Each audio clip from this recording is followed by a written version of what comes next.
Welcome to a meeting of your Hillsborough County Board of County Commissioners. Representing District 1, Harry Cohen.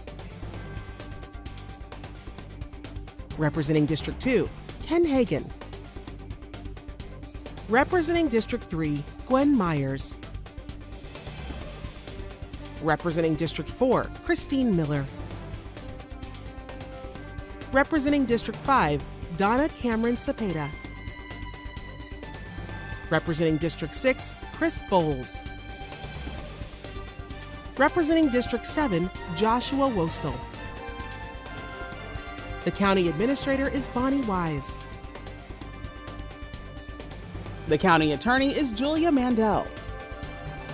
Time is set aside at the beginning of each meeting for citizens to speak on any issue. So we have time for everyone. Speakers are asked to limit their comments to 3 minutes. Today's meeting is brought to you with closed captioning by Hillsborough Television.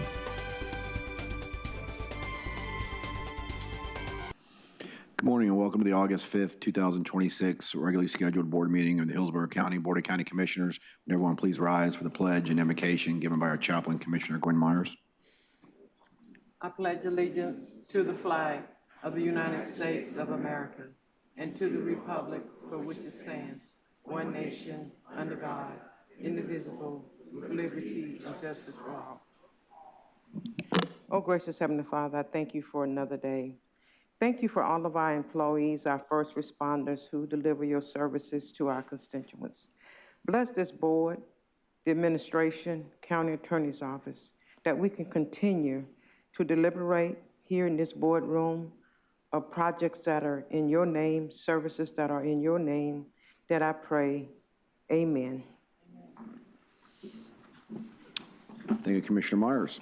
This morning, we do not have any proclamations or commendations. So, Bonnie, want to review the changes to the agenda? Yes, good morning, Commissioners. We have several items for time certain today. The first one is item D1 at 10 o'clock. This is to conduct a public hearing to accept comments on the program years 2026 to 2030 HUD 5-year Consolidated Plan, Neighborhood Revitalization Strategy Plan, Citizens Participation Plan, Limited English Proficiency Plan, and the Annual Action Plan and substantial amendments. Item D2 at 10 o'clock is to conduct a public hearing to approve the fiscal year 27 to 2031 Hart CIP list of projects funded by transportation impact fees pursuant to the interlocal agreement with Hart.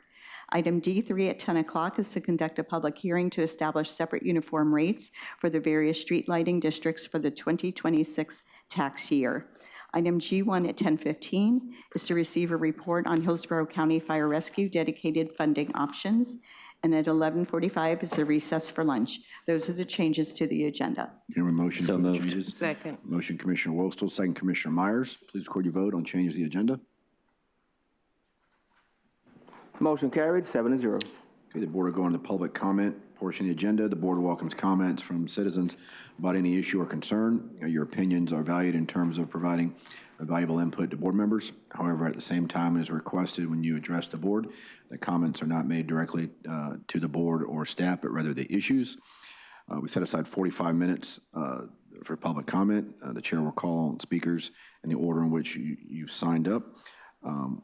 When your name's called, please state your name, and each person will be given 3 minutes. The first 3 speakers are Deborah Holliday, followed by Lionel Montiel, and then Isabella Moeller. Good morning.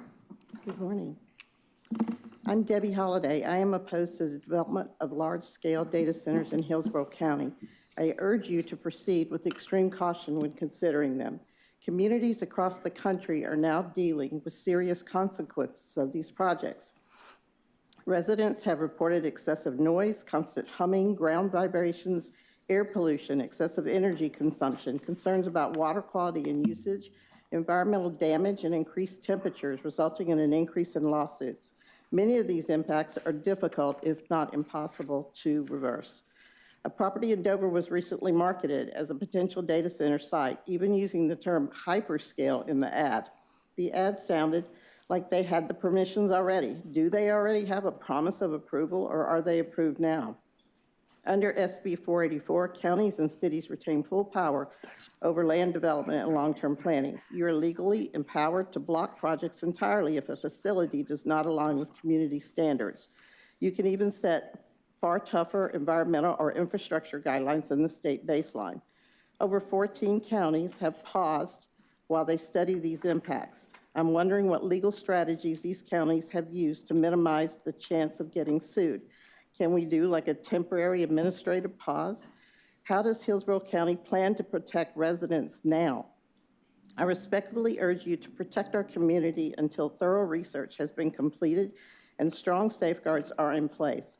Residents deserve to be protected, and our health, safety, and quality of life should come first. I urge this board to carefully count the true cost, not just the economic benefits, but also the potential impacts on our health, our environment, and our quality of life. Thank you for allowing me to speak to you guys today. Thank you, Ms. Holliday. Lionel Montiel? No. Isabella Moeller? Come forward. Then Penny Martin, who's virtual, and Mary Bright, who's virtual. Good morning. Hi, I'm Isabella with Food and Water Watch. I'm here to speak today on agenda item 52, or F2. While it's great we're starting the discussion around data centers in the county, like many other local governments are doing across the state, I want to make sure the commission is headed in a direction that ensures our community and local environments are protected. We're all well aware of the threats data centers pose, polluting local water resources, spiking our electricity bills, and disrupting the well-being of our communities. And it's clear that we need to hit the brakes on the explosive growth of massive data center projects, and that starts at the local level. Therefore, adjusting land use regulations for future data centers will not be enough to ensure our communities are spared from the multitude of risks inflicted by data center development. To be more specific, by 2028, AI data centers in the US will require as much water as 18.5 million households just for cooling the servers, and not including what it would take to power these projects. So when Hillsborough already experiences consistent drought and water shortages, we cannot afford for our water to be pumped into these large data center projects. Additionally, just one hyperscale data center can consume as much energy as 100,000 households, and the largest as much as 2 million households. With that, data centers are causing already high electricity rates to skyrocket. One study found that 70% of locations with year-to-year price increases were within 50 miles of significant data center activity. Lastly, data centers can also generate significant noise pollution, usually in the form of constant buzzing, and can take up sprawling areas of land, all of which harm the quality of life for surrounding neighbors and which strain our communities' land and resources that already experienced overdevelopment. All in all, it's clear that until the environmental and economic impacts from data centers are fully addressed, it should be a no-brainer that Hillsborough County not only evaluates their land codes, but places a halt to all new data centers. This isn't a big lift. Over a dozen counties and municipalities across the state have passed moratoriums on data centers, including Pasco, Hernando, Lake, and Nassau counties. Please do what is the best option for our county and start the conversation on passing a moratorium on all new AI data centers. Thank you. Thank you for your comments. Penny Martin, virtual. Is Penny on the line?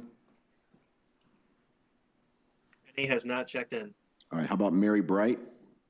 Is she on the line? Mary has not checked in. All right. Thank you. We have next three speakers: Susan Krochunas, looks like, followed by Denise Herndon, and then Ashley Herman.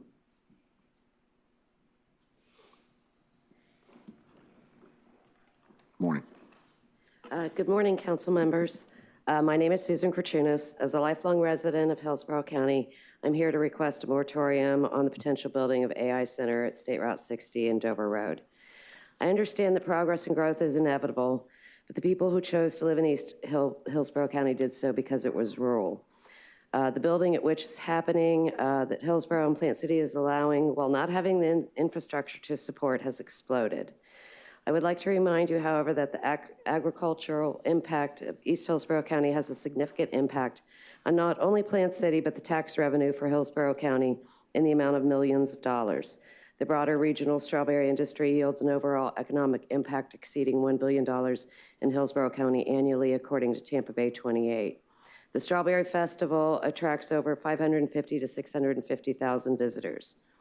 The building and an AI center would eventually drive out agricultural, loss of this revenue, and more importantly, destroy the area. The majority of the people that live in East Hillsborough County have wells. We were recently under water restriction due to lack of water, and now there's interest in building a supersized AI center. There may not be enough water to support the current building, more or less an AI center, that typically require approximately 1 to 5 million gallons of water per day. And how many of you lived in Hillsborough County in 2010? I'd also like to remind you that during the January freeze of 2010 in Plant City, more than 750 residential water wells went dry and approximately 140 sinkholes formed as farmers heavily pumped groundwater to protect their crops. There were 750 complaints logged with the Southwest Florida Water Management District, a 60-foot drop in the Florida aquifer, and over 110 official sites documented specifically by the U.S. Geological Survey. Specific rules were put into place so that wouldn't happen anymore.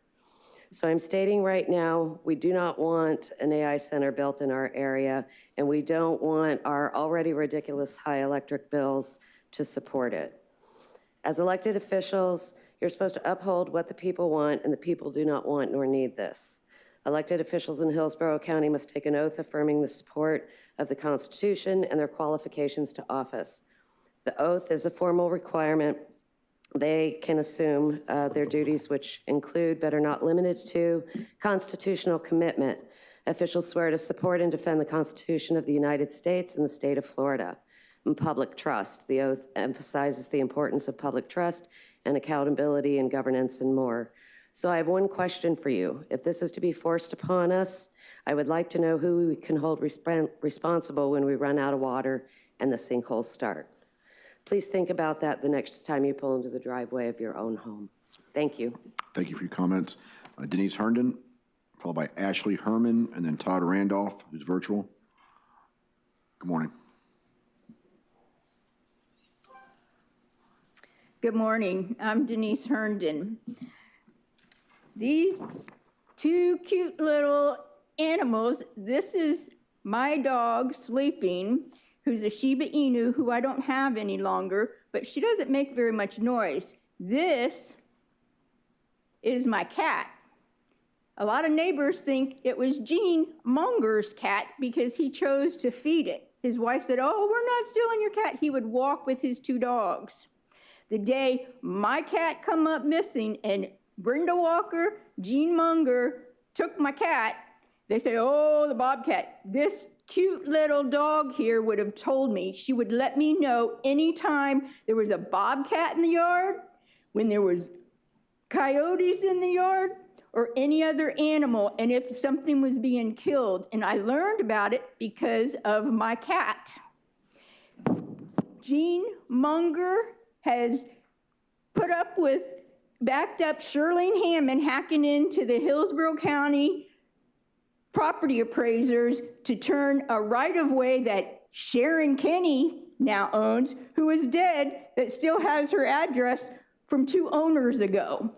County says, "Oh, property appraiser always puts it on and puts it off of people's properties." This is a deeded thing, and Gene Munger is backing it up, and his daughter. Oh, when the truth comes out, we were just witnessing the signatures. When his wife died in 2019 in January, Shirlene Hammond, "Oh, come put your bus motorhome in my property." When Betty died, Shirlene wasn't around. They didn't know. A good salesperson can direct somebody to exactly how they want. Just like what's going on with these data centers, people quit streaming stuff because you're streaming stuff and storing things. We need the data centers.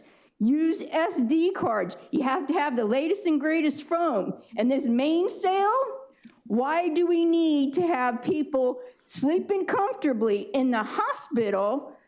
You have an A shift that's day and night shift, a B shift that's day and night shift, and when the storm's over, one takes over. We don't need people sleeping comfortably from Hillsborough County and spending $22 million over a 20-year period that we might not even use oh, the sky is falling, the sky is falling.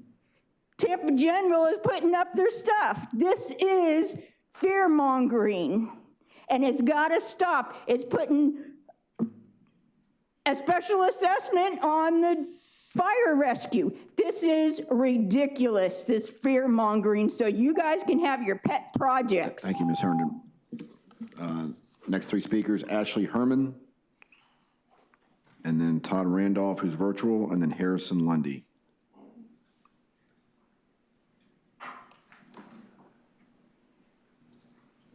Good morning. Good morning. Hello, my name is Ashley Herman. I am a mom of two girls, a first-generation college graduate and fifth-generation Floridian. I'm also a candidate for Florida State House District 69, which includes the southeasternmost part of Hillsborough County. I too am here to ask that the Board of County Commissions and the community bans large-scale data centers. I understand on the agenda we're looking at the water usage, which is a huge problem, but also the electricity usage and the eventuality of raising our already very high utility rates. Folks are struggling with affordability, and we're in a climate emergency. So the summers are getting longer and hotter, and we're going to need more AC to keep ourselves comfortable, and it's already unaffordable. These data centers, we cannot allow these big corporations and their billionaire owners to pollute our waterways, to ramp up our electricity bills, to wreck the natural beauty that Florida has, all for profits and to leave our community in the dust. That's why I'm calling on a ban. Let's go further. We have to be proactive, and we have to ban large-scale data centers from being built in our community. Thank you again, Ashley Herman, and you can find more about what I want to do at ashleyforfloridahouse.com. Thank you, Ms. Herman. Todd Randolph, is he on the line? Todd has not checked in. All right, thank you. Harrison Lundy? Harrison here? All right, followed by, looks like Simri Mellon Jones, and then Ben Braver. Just come on down, and then followed by Mark Kiddo.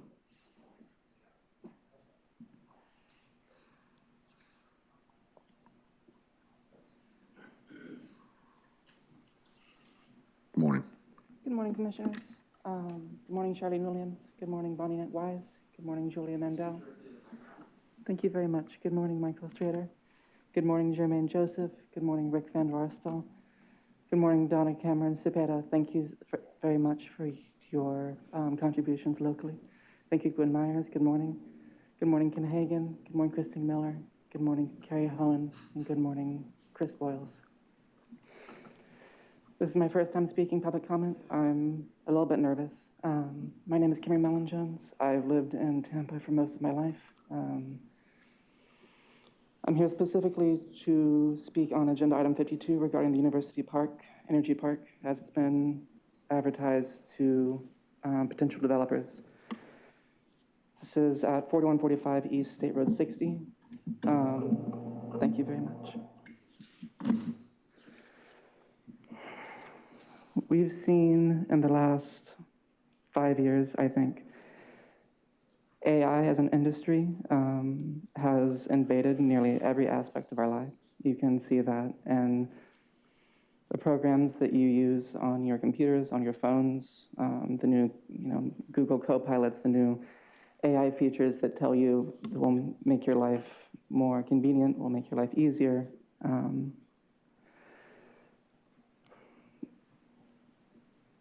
The ways that AI, capital, but specifically AI has invaded our lives in real space through the flock cameras that replace any other exploitive or extractive data harvesting to take details on your vehicle, on your face, on your movements when you get home, to build a profile on you specifically.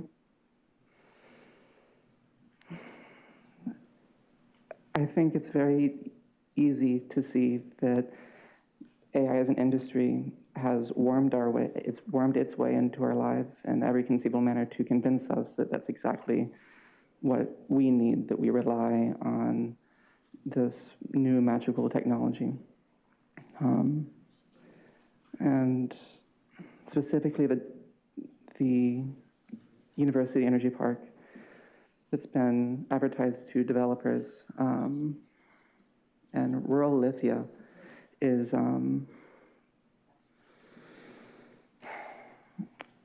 comes on the coattails of a really large mining facility.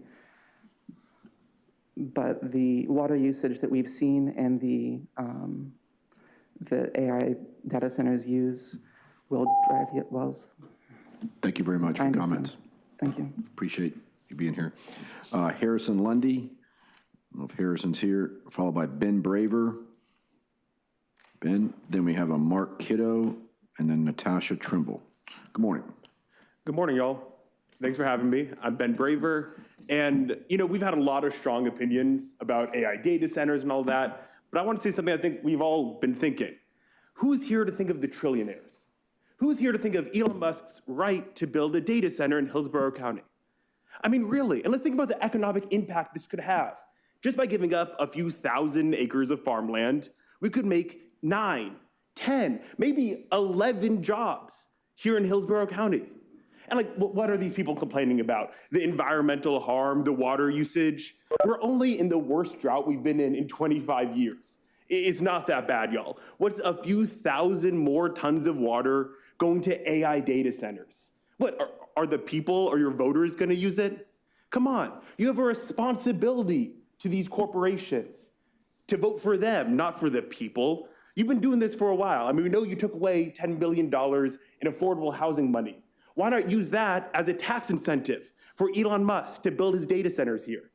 And they complain about the noise pollution and the medical harms, but think about the extra money insurance companies can get for more doctor's visits from our people. Think about that. They complain about all the heat pollution, but it's Florida. I mean, nights aren't supposed to get lower than 100 degrees Fahrenheit. We've already been destroying our environment. And think about the extra data our scientists can get from seeing our environment get destroyed in even faster time. No, they are asking you to ban AI data centers, like 9 other counties have. And I know what you're gonna say, no, we can't do it. The state of Florida doesn't want us to. And you know what? You're right to stand up for the trillionaires and for these AI corporations and to say, screw the voters, we don't care what they want.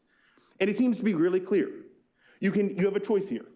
You can either be braver, say, screw the voters, say, I don't care what they want, I'm gonna get rich taking AI money and let them destroy our environment, or you can do the morally right thing. You can do the economically right thing.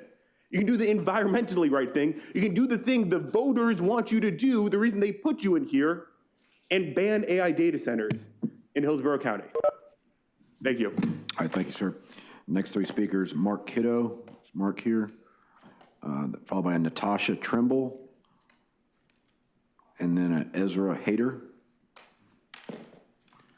Good morning, Commissioners. My name is Mark Kiddo. I live in Baycrest Park Dependent Tax District, where every homeowner pays the county a $100 annual assessment. Our neighborhood is being damaged by short-term rentals and commercial activity that operate with almost no real accountability. We need a strong, enforceable registration ordinance, and we need a code enforcement that is willing and equipped to do its job. Other Florida counties are doing this better. Pinellas County has adopted an ordinance that remains fully compliant with the Florida preemption statute. And we get excuses parroted by commissioners who use preemption statutes as an excuse. What they require, this draft doesn't even come close to. Examples include, but are not limited to, a dedicated 24/7 short-term rental hotline and online complaint portal, noise complaints that go to the sheriff and code enforcement, technology that identifies addresses and monitors listing platforms, code enforcement supported by the building division handling its inspections and violations, a daily fine structure that includes fines for operating without a valid certificate of use, and most importantly, a mandatory life-saving inspection or life safety inspection under the Florida Building Code and Fire Prevention Code before any certificate is issued. Without these elements, this ordinance risks becoming a campaign re-election tool and another empty box to check. I ask this board to strengthen the draft by adding the same Florida preemption statute compliant items above and a progressive fine structure for all violations, especially for operating without valid state and county registration, and a county task force that combines the relevant county departments to coordinate the different levels of ordinances that apply to short-term rentals. The Hillsborough draft is reactive. Pinellas is proactive. No certificate without inspection. Regular re-inspections every 2 years and dedicated tools to find and act on violations quickly. Recently, there were photos of an unlicensed vehicle on a trailer that were emailed to code enforcement, the county attorney, and a couple of the commissioners. That same unlicensed vehicle was later moved within 2 feet of an electrical panel in a house. The responding officer claimed he had to see the vehicle plate himself, and leadership used the excuse the code enforcement officer could not transverse the property. It was specifically suggested to leadership that they conduct a simple knock and talk. The only response was that they would send someone out again. To date, there's been no response and no resolution to the problem. This is the reality of a paper ordinance with no serious enforcement behind it. Commissioners, when you campaign for office, you knock on doors and you talk to residents. Why is code enforcement allowed to stay in their cars and refuse clear evidence? Remember, residents have the power to vote. Thank you, Mr. Kiddo. Short-term rental vacationers comments, do not. Sir, thank you. Next 3 speakers, Natasha Trimble, followed by Ezra Hayter, and then Daniel Zidek. Is Natasha on the line? Natasha has not checked in. We do have Penny Martin and Todd Randolph that just checked in. Great. Mr. Randolph.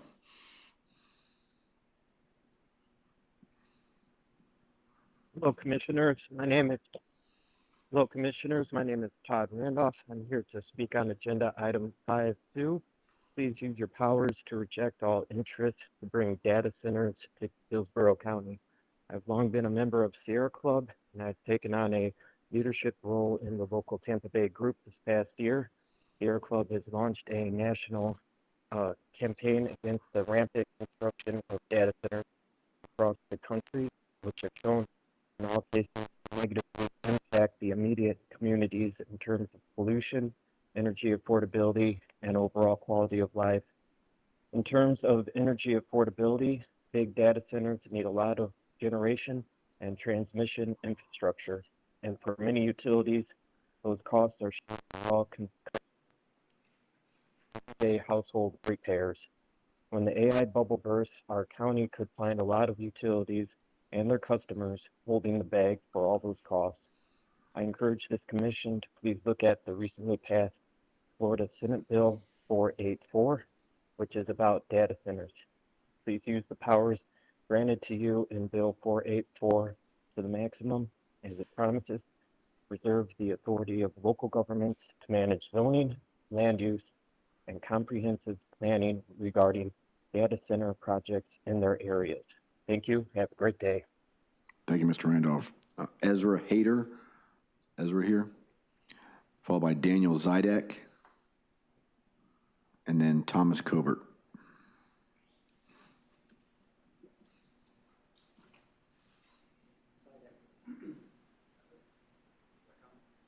Come on down.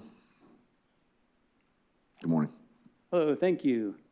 I'm Daniel Zidek, and I'm here to support my friends and colleagues at Fight Back FIBA and the many residents that they have polled, and we want to urge you to vote no on any fiscal year 2027 budget that includes any tax revenue for the Florida Israel Business Accelerator. We don't see any need to foster relationships, business or otherwise, with an ethnic supremacist state that is engaged in long-time genocide and terrorism of the indigenous Palestinian people. We don't want our tax money to go towards collaborating with any entity from the Zionist state of Israel, especially if they are involved in developing the weapons, surveillance, or software technology used to commit their innumerable atrocities against children and civilians, companies such as the Extend factory in Temple Terrace. I urge the board to vote no on any fiscal year 2027 budget that includes any funding for the Florida Israel Business Accelerator. Thank you. Thank you, Mr. Zidek. Thomas Cobert, followed by Surgrit Doss, and then Danielle Kimbrell. Good morning. Morning, Mr. Chairman, commissioners, staff, and deputies. Good morning. My name is Tom Cobert. The governor and the Florida legislature have a scheme to lower or eliminate property taxes that Santo Trafficani Sr. would be proud of. On the surface, the plan looks good. A bowl of wax fruit looks good until you bite into one of the apples. They are promising to lower property taxes for everybody. Sounds good on the surface. There is an ancient warning. Be careful what you wish for, you might get it. Yes, middle-class homeowners would benefit from lower property taxes. However, this scheme is fully aimed at reducing property taxes for the wealthy, which will drastically cut local funding that allows local government to serve the public. I took the following paragraph from an article I forwarded to each of you. Yet even with those revenues, many cities spend more on public safety than they collect in property taxes. Public schools depend on nearly $22 billion in property tax funding. Beyond police and fire rescue, the tax supports parks, libraries, water systems, garbage collection, and road maintenance. There are many in public office at the state level, instead of doing what's best for the people, focus on what benefits them and their wealthy donors. Without property taxes, if your home catches fire, the fire department with the cuts in service may or may not show up. Same with the police. Schools would fall into disrepair. Parks would close and be sold off. I could go on, but I only have 3 minutes. We need to fight this and rally the citizens of the state of Florida to defeat this proposal. The MAGA Republicans in Tallahassee are all about themselves. They don't care who they hurt. They are, for the most part, white supremacists who believe that a woman's place is at home with the children and that people of color are second-class citizens. I grew up around those beliefs, and they are evil. I did see on the news last night that a judge sent that proposal back to Tallahassee and demanded that they clarify what it is they want to do. They have 10 days. I'm kind of hoping they can't get their act together and miss the deadline. Thank you for listening. Thank you, Mr. Cobert. Surrogate Doss. Mr. Doss here. Danielle Kimbrell. Danielle here. And then we have one virtual speaker remaining. Good morning. Danielle Kimbrell. I live in Plant City. Thank you for the commissioners that showed up last night. It was very insightful and appreciate your time. I'd like to show you this permanent sign that's on that campus, Hillsborough County Community Campus. This is a permanent sign from a study done a few years ago. The journey starts here. This is one of many headwaters that contributes to the Tampa Bay watershed. The water in this seasonal wetlands flows through, beneath, and into the following locations on this journey.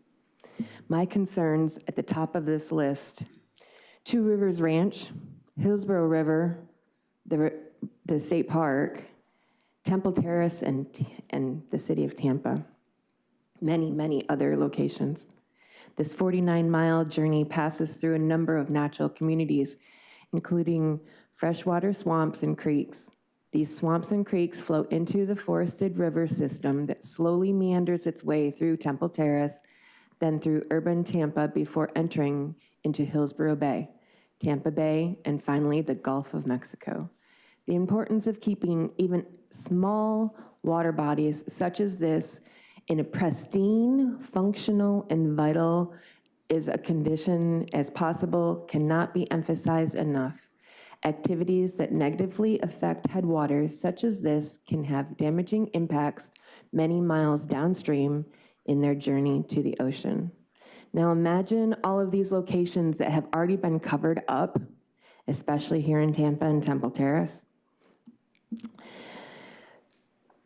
I was recently at another Hillsborough County meeting in Plant City from the Works Department, and my home in the center of town had never been in a flood zone before.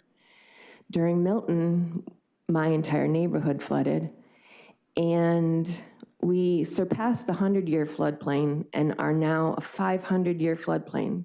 More water, more often. The federal government has been spending billions of dollars on Lake Okeechobee and the Everglades, and we haven't learned yet. We're all connected. All of our water is connected, and you're spending money on pilot projects and parades and fireworks when water is life. And I want to remind you that Penny is still on the line. I hope that you give her an opportunity to speak as well. Thank you. Yes, ma'am. All right, last speaker this morning is Penny Martin, who's virtual.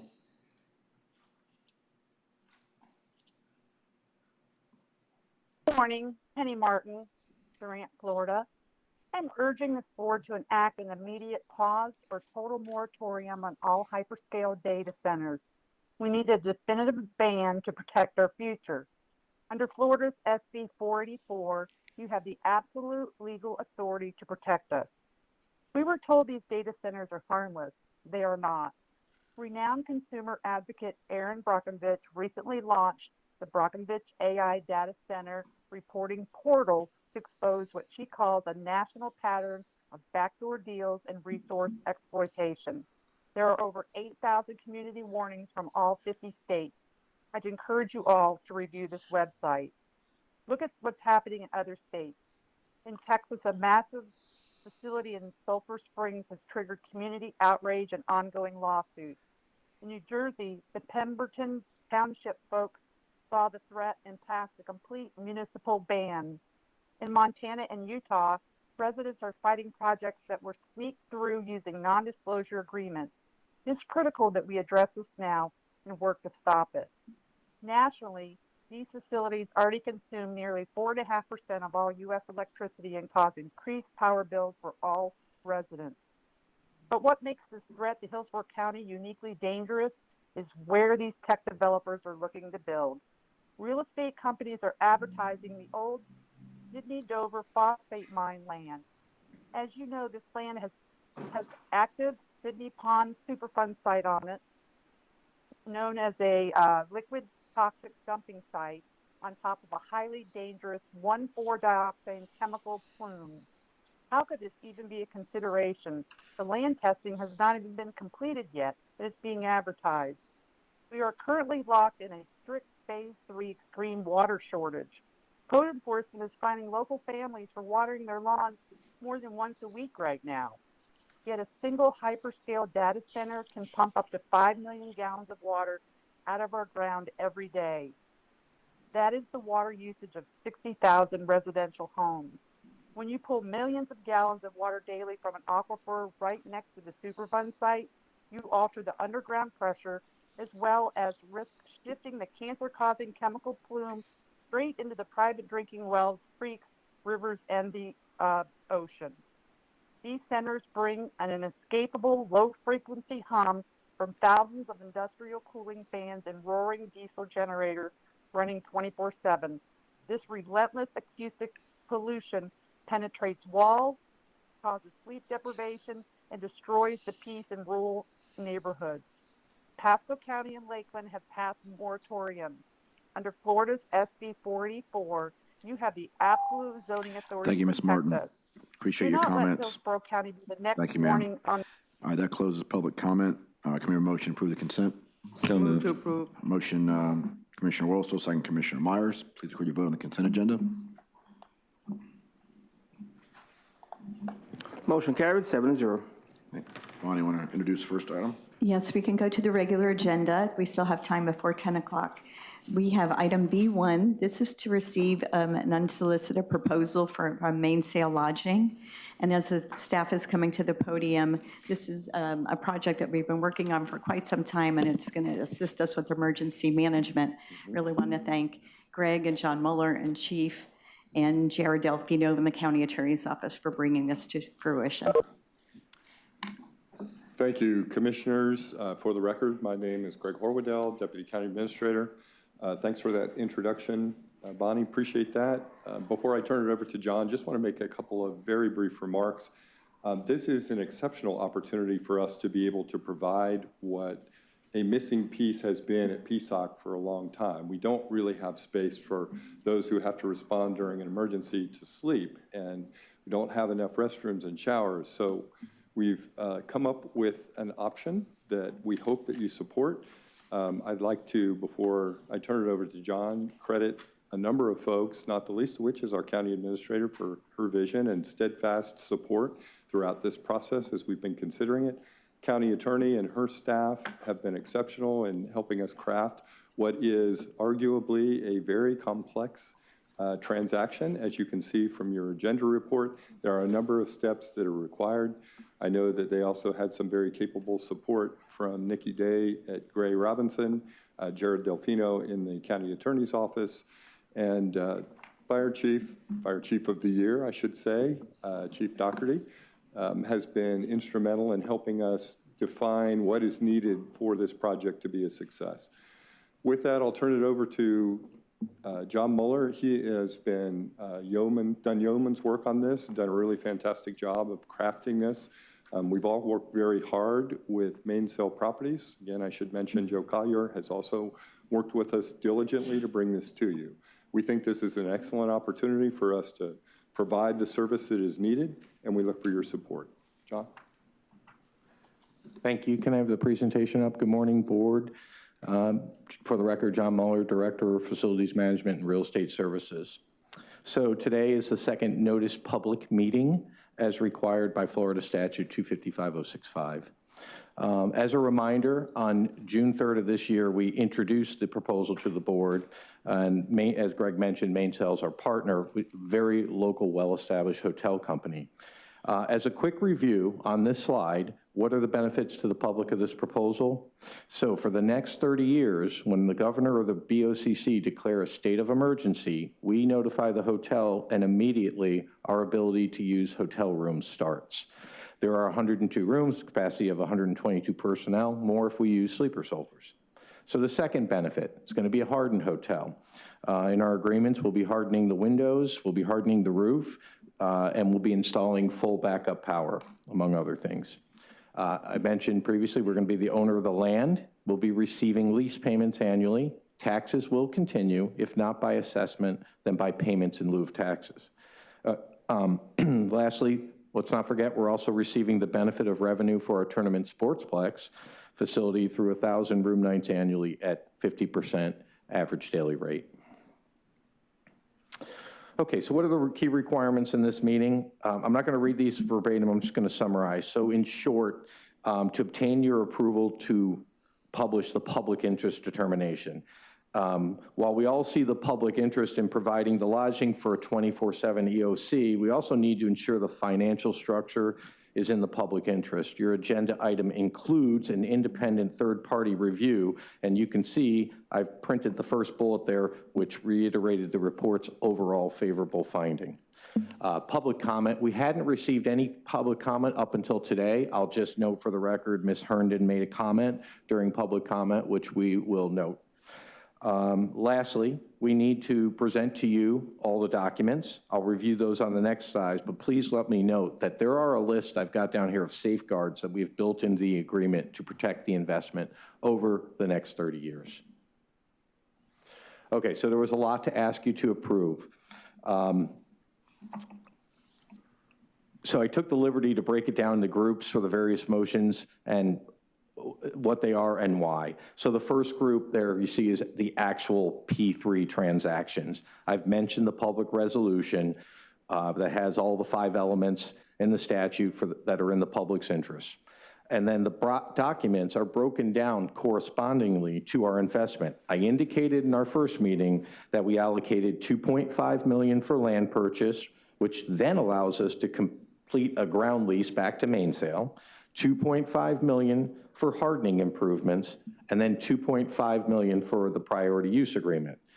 We are also requesting authorization between now and closing for any non-material changes to the documents. There are a lot of documents to be executed by the county administrator or designee. So then the second group there are the documents that are related to approving the budget resolutions and amendments. We're going to be moving $4 million from our existing CIP for PSOC emergency improvements and then requesting an additional $3.5 million in countywide funds. We'll move that to a new CIP, which will fund the P3 transactions. And then finally, post-closing, we will return to you with a revision to board policy for the use of county-owned real estate. This policy has a list of sites that are allowed to sell alcohol. The selling of small package alcohol for on-site consumption is required by Marriott for Mainsail to do. This is a franchised hotel site. And with that, we're here for any questions. All right, thank you very much for the presentation. Do we have any questions or comments, board members, or a motion? I'm in the queue. Commissioner Myers? Thank you. Before I make comment, the Chief of the Year, would you like to share some comments? So thank you for that. And thank you to Mr. Hordell and Fire Chief Jason Dougherty for the record. I think you all know how important this is to us. As Greg said, there's so many people involved with this, from the county administration on down, that came up with this idea. It's innovative, it's outside the box, and it's much needed.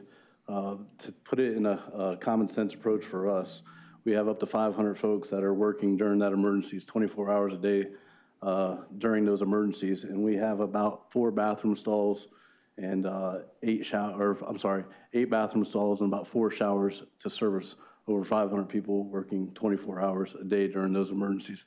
So this is much needed. Thank you for all those that were involved with this, and thank you, Commissioner Myers, for recognizing me. Thank you. I'd just like to thank staff. This is a win-win for our county, and John and Greg and Bonnie, the whole team, I don't want to call names. But when we think about during hurricane seasons and our employees and what they have gone through, living in previous conditions were not the best conditions, and what we're presenting now, it would be great, excellent conditions. And John, thank you so much for announcing, because that was going to be one of my questions, was when the governor sends the order, how long is it going to take? And that is immediate. You answered one of the questions I had. So I think someone has made a motion. Do we need a second? Or I'll move to approve. And I think Commissioner Bowles had seconded it. Don't see what's on the queue. I just want to say, I think it's an innovative and economical way to address a need. I know Mainsail and Joe Carty have an excellent reputation. Joe sits on the Tourist Development Council, and maybe that's why we got the additional 1,000 reduced rate room nights in support of the tournament Sportsplex, but I also like that as well. So don't see what's on the queue, so please record your vote.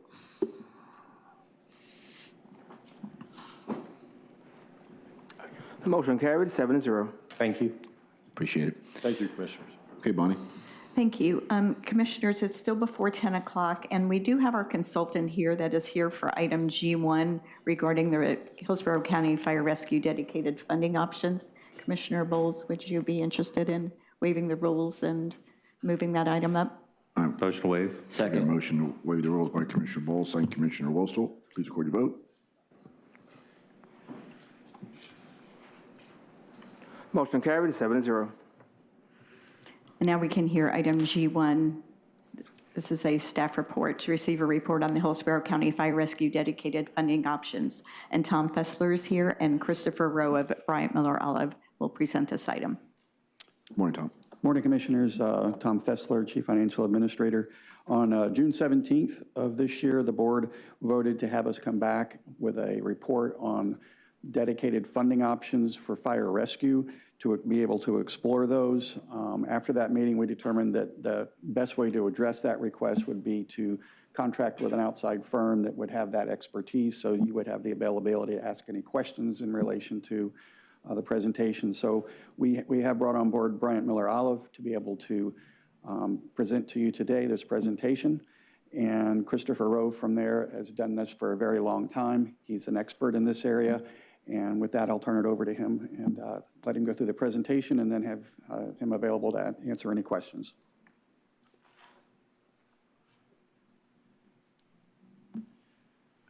Thank you, Tom, and good morning, board, everyone. I'm Chris Rowe. I'm with Bryant Miller Olive, which the board may know is the county's bond counsel.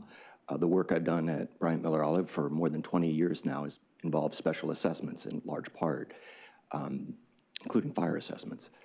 Many local governments are taking a renewed look at special assessments as a potential new funding source in light of pending property tax reform measures, and in particular fire assessments, because they return almost the entirety of a given fire department's budget. So the presentation I have this morning is short. It's focused primarily on fire assessments, but it does have a little bit of information about the MSTU funding mechanism. And with that, I will get started on the presentation. So I typically begin any discussion of special assessments by noting that they are similar in many respects to property taxes. One of the ways they're similar is it's a mandatory charge. It's not like a user fee that's only paid by the users of the service. Instead, it's like property tax. Everybody in the identified area pays it. Another way it's similar is that the charge can be collected on the annual property tax bill sent by the tax collector each November. A couple important differences are with your property tax revenues, it's a generally available revenue source. It can fund any county service for the most part. A special assessment is a dedicated funding source. In other words, if you impose it to fund your fire operations, you have to earmark it and only use it for fire services. The statutory exemptions which apply to property taxes generally don't apply to assessments. In other words, think concepts such as homestead exemption, limitations on value growth every year, the mandatory exemption from the payment of property taxes for nonprofits or other property uses, those don't apply to special assessments. And then, of course, an important distinction is that the formula for calculating property taxes is set by state statute, and local governments don't have any ability to change that method at the local level. Not so with special assessments. With special assessments, you as a governing board would determine the system of calculating the charge and choose whatever method you feel works best for your community. Local option. So the two primary requirements for special assessments that have evolved over probably 100 years of case law here in Florida are that whatever you're funding with the assessment has to convey a special benefit to real property, not persons, real property. Some of the services and improvements that have been found to convey that special benefit include solid waste, roads, utilities, and importantly, fire protection. That distinction prohibits the use of special assessments to fund things like law enforcement, general governance, or emergency medical services above and beyond basic life support. And that's because the courts have determined that those services primarily benefit the person and not the real property, so they're more appropriately funded from general revenues such as property taxes. The other key requirement is one of reasonable apportionment. I mentioned that you as a board would have the option to choose the apportionment method or the system of allocating the cost that works best for your community. And you can choose any method that's out there, a new method in fact, so long as you make a determination that the method you're using is on the whole fair and reasonable for your community. So the courts have determined that fire protection and fire rescue services do in fact convey the special benefit necessary to support an assessment program. And these include increased property values, protection of life and property, and also reduced property insurance premiums. It may be for a given service or improvement, you would have the option of 5 or 6 different methods of apportioning the cost. In Florida, for fire, there's really developed 2 main apportionment methodologies. Each has been challenged legally and upheld by the court systems, and these are the so-called demand or calls for service method, and also the availability or readiness to serve method. An important part of the team that's typically assembled for assessment projects is the methodology consultant. This is a firm that has experience with cost allocation that comes in, analyzes your budgetary needs, your prior expenditures, the call history, where your fire dollars are being spent, et cetera. And then that firm prepares a written report that recommends to you a methodology for apportioning the costs. The report serves as a evidentiary basis for you to conclude that the method you've chosen meets that fair and reasonable standard I mentioned earlier. That same group prepares the assessment roll, which is the list or the electronic database of all the properties that are subject to the assessment and the dollar amount imposed against each, and helps you get that to the tax collector so the charge can appear on the tax bill. I'm going to go into just a very surface level amount of detail on the two different methods so you can have a better feel for how it does in fact differ. Special assessment differs from property tax. With the demand-based methodology, this is based on historic calls for service. What the methodology consultant does is he or she will come in, they will obtain your call history over a 3 or 5 year look-back period, and will analyze that call history to determine where the calls for service for fire protection service went during the period. If, for example, 50 or 60% of the costs go to the residential class of properties, then 50 or 60%, that same percentage of your fire department budget would be allocated to the residential class, with the balance going to the non-residential class. Oftentimes in this system, undeveloped properties are excluded because the call history to undeveloped properties tends to be statistically negligible. Oftentimes the rate structure is based on a per dwelling unit basis. You can modify that to recognize that larger properties arguably benefit to a greater degree than smaller residential properties. But generally it's a dwelling unit charge for the residentials and then a commercial square footage charge, and I've included some example rates up here. These are just made up numbers for purpose of example to show you how the rate structure works for this methodology. The other newer methodology is known as availability or readiness to serve. It's typically divided into 2 tiers. The first tier is a flat charge that's imposed on all parcels throughout your community to fund the readiness to serve component of your fire department budget. All parcels typically pay this charge, whether they're developed or undeveloped. And then there's a secondary tier, which is most often allocated among property according to the value of the improvements that are constructed on the property, on the basis that the value of improvements is a good measure of the relative benefit conveyed by fire protection services. If you have a more valuable property, you are benefited to a greater degree than lesser valued properties because you stand more to lose in the event of a fire event. And then here's an example rate structure for how the availability method works. Again, this is just purely for your example purposes. You have a tier 1 where every parcel pays $110, and then the developed properties would pay the secondary tier according to the improvement value as determined by your local property appraiser. The methodology consultant doesn't come in and do an independent valuation of the value of the improvements on each parcel. Instead, he or she relies on the data that's already prepared by the county property appraiser. Some detailed considerations for special assessment programs is in any program you identify the area within which you're going to impose the charge and provide the service. That's called different things. Sometimes it's called a special assessment district. Sometimes it's called an assessment area. Counties often establish what's known as a municipal service benefit unit, which again is just the geographic area within which you're going to provide the service. There is express statutory support for an MSBU, so counties typically impose assessments through an MSBU mechanism, which is distinct from an MSTU. I know the county has an MSTU, and I'll talk about MSTUs a little bit later, but MSBUs, the funding mechanism is a special assessment. MSTU, the funding mechanism, is a property tax.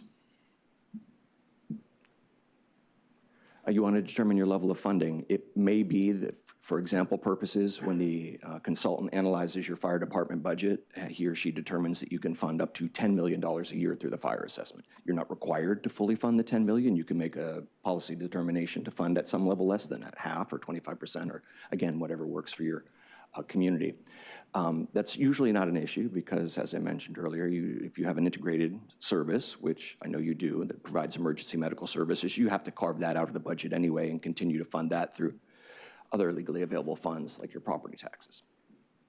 You make a determination as to whether or not you want to extend exemptions to certain properties. I mentioned earlier that you're not required under law to exempt the same properties that are exempt from the payment of property taxes, though you can, if you so desire, make a policy determination to exempt them. Important to understand that if you choose to exempt, for instance, nonprofits and churches, that will result in lost revenue to the county. You're not collecting the charge from them, and you don't make up that lost revenue by increasing everyone else's assessment. Right? You can't ask them to underwrite the cost of the exemption because it would violate the special benefit and fair apportionment requirements of assessment. And then as far as collecting the charge, by far the most common method is use the tax bill mailed each November because you turn over collection enforcement responsibility to the county tax collector. However, you could direct bill it if you so desired, where you send everyone a bill and say, please remit payment within so many days. This is the basic procedure for adopting a fire assessment. If you're going to use the tax bill collection system, you adopt a resolution prior to the end of the calendar year preceding collection. So November or December of this year, for example, a city or county that wanted to use the tax bill collection method would adopt a resolution expressing their intent to do so and make the tax collector and property appraiser aware of that intent because they have an integral role in the tax bill collection system. Typically adopt an ordinance that describes the procedure for how you're going to not only impose the assessment in the first instance, but how you administer it over time. There's statutory authorization for the imposition of assessments, but it doesn't go into much detail as far as how staff administers it over time. The ordinance fills in some of those details. The procedure generally involves a resolution that describes what you're funding, how much you're going to raise through the assessment. It describes, importantly, the methodology that you've chosen in order to allocate the costs among benefited properties. It directs mailed and published notice to everyone of a public hearing to consider levy of the assessment. Then, following that initial resolution, you provide the notice. It's typically given by U.S. mail. It's an individual notice to each property owner that's proposed for assessment, informing them of the time, date, place of the hearing you're going to have where they can be heard, also informing them what the proposed assessment for their property is, what the proposed amount in future years could be, what the assessment is funding, et cetera. You meet and have the public hearing, usually 4 to 6 weeks after that first resolution. You receive public comment, and then you adopt a second resolution that imposes the assessment, approves the assessment roll, and directs that it be sent to the tax collector for collection. Once the assessment is in place each year thereafter, during your budget deliberations, you'll adopt a short resolution, sometimes called the annual rate resolution, which establishes the rate of the fire assessment for the upcoming fiscal year, so you know how much revenue the assessment will be generating for you. You typically don't have to go through the full county-wide notice process anew for the annual process. You only notify people who are being assessed for the first time in that annual administration process. And you wrap it up by September 15th of each year, which of course coincides with the timing and process for adopting your budget. So if local government was interested in having assessments appear on the November 2027 tax bill, you'd adopt a resolution by the end of this year expressing your intent to do so. You'd have the consultant engaged in completing their work sometime around the May-June timeframe, 2027. You'd start that implementation process I overviewed with the adoption of the ordinance and the implementing resolutions, typically around June or July, and you'd wrap that up by September 15th of next year, and then the assessment would appear on the November 2027 tax bill. And then a couple slides on municipal service taxing units. This is, again, very similar to an MSBU, except the revenue source for an MSTU is ad valorem property taxes. It can fund municipal type services within the unit, including fire protection, law enforcement, water, drainage, solid waste. The idea is basically you're providing services in the unincorporated area of a municipal nature that a city would otherwise provide if the area were incorporated.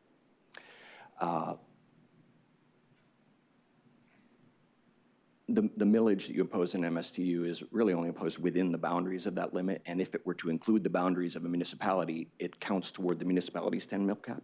So you have to get their consent in order to be able to impose MSTU millage within city limits.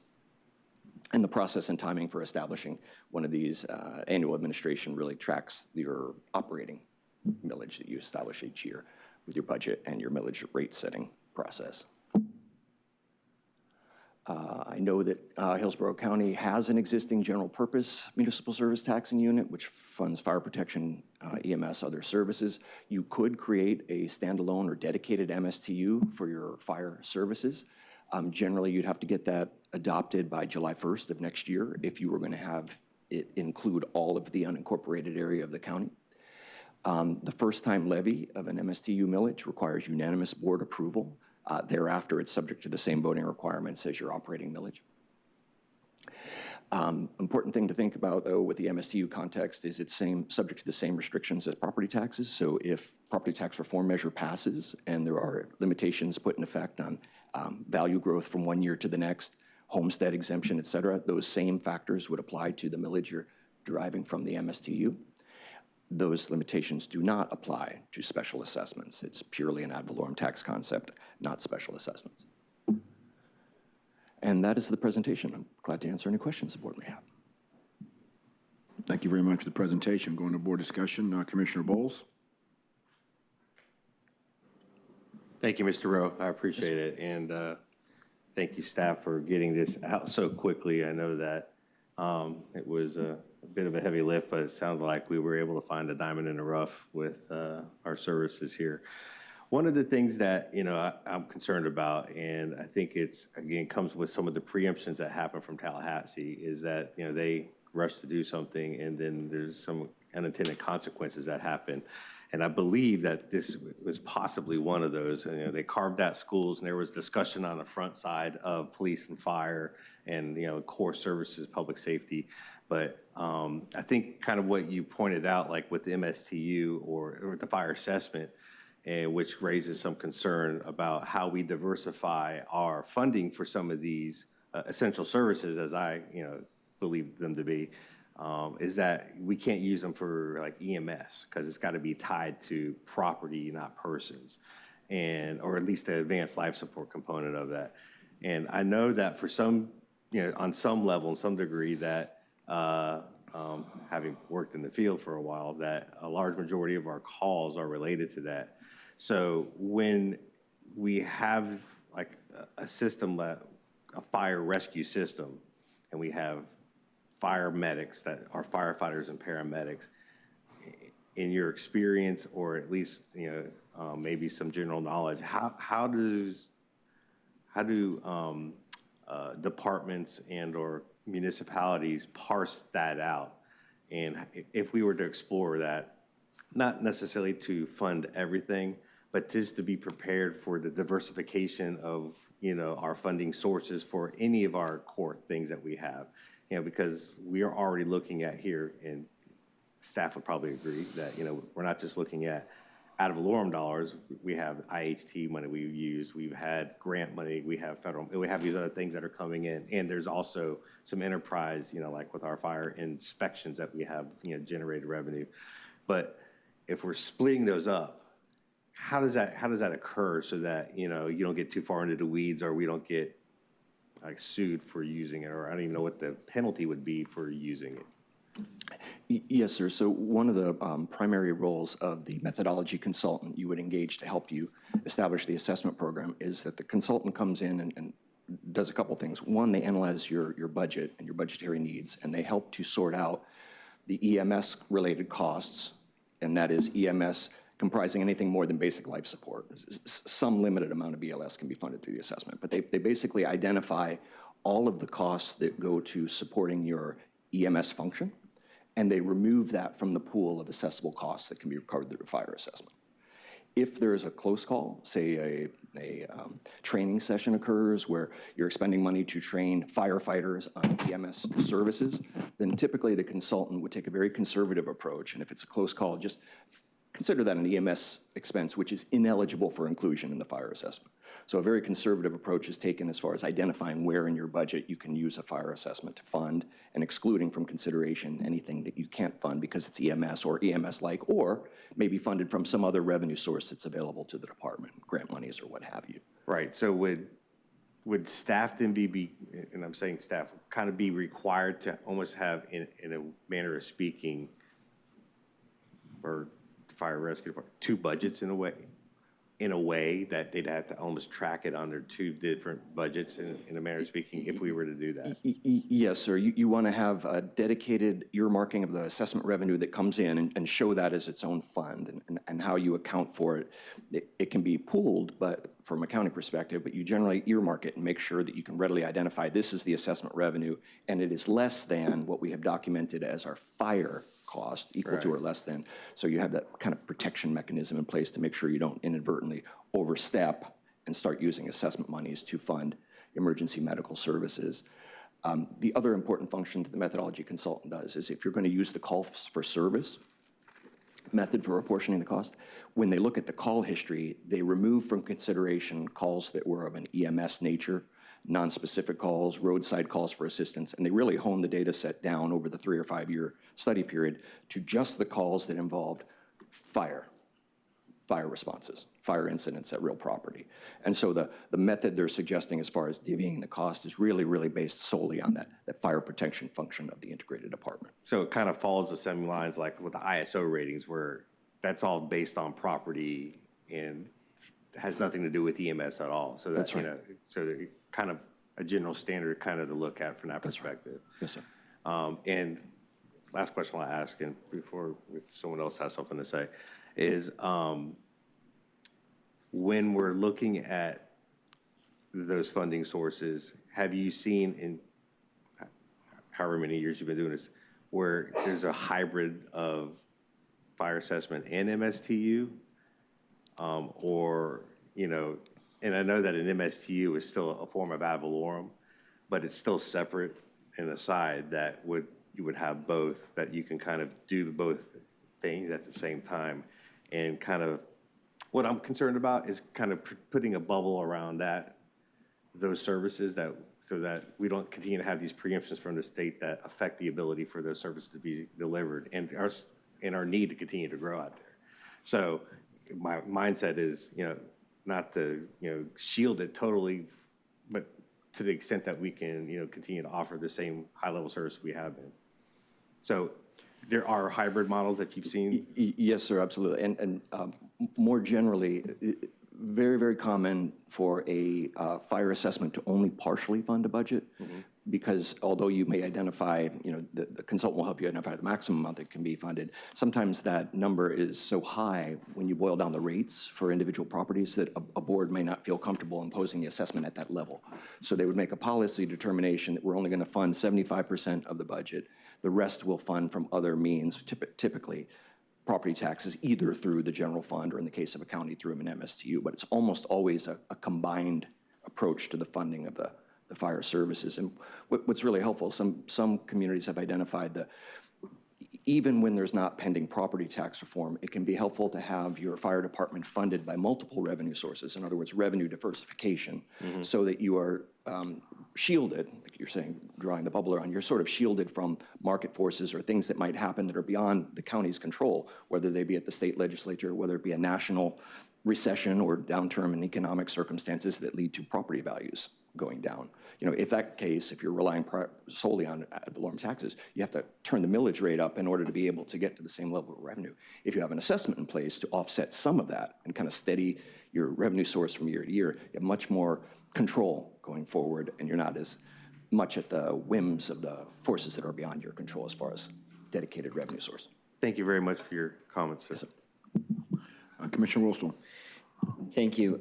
Bonnie, I want to understand, right now, fire rescue represents about what percentage of the unincorporated millage rate?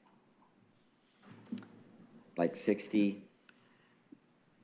What are they at? Like, they're 318 out of like 500, right? We can just use flat numbers. We got Tom and Kevin's wheels turning over there. I'm asking, as you think about that, Yeah.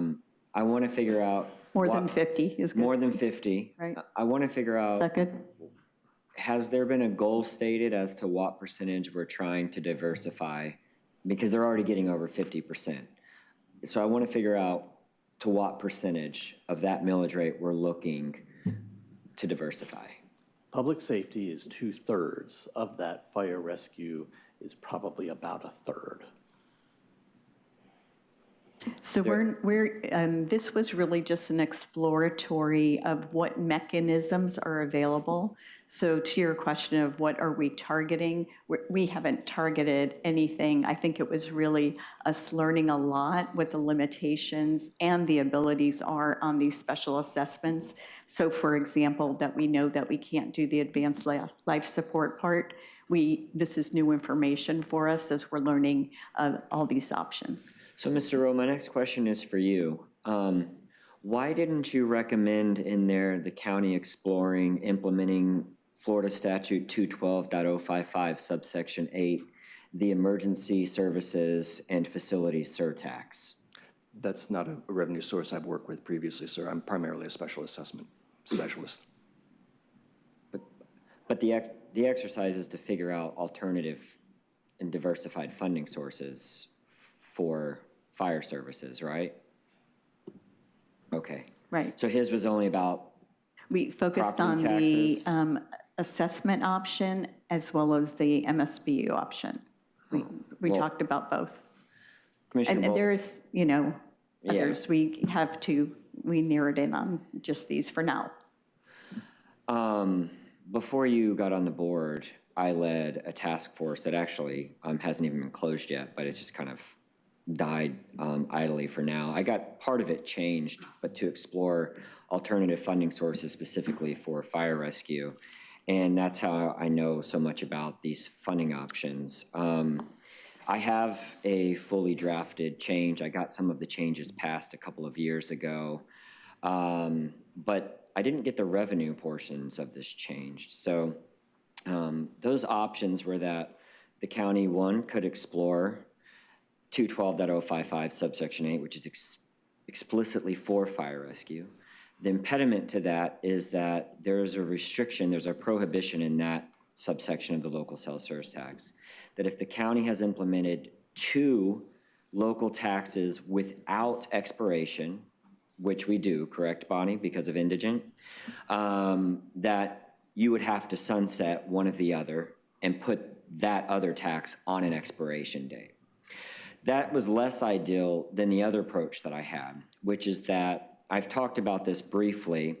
In 1991, Commissioner Busansky convinced the Florida State Senate and Legislature, and then Governor Childs, to change that subsection of the local surtaxes indigents to write out every other county except for Hillsborough County. It was a very clever move by her.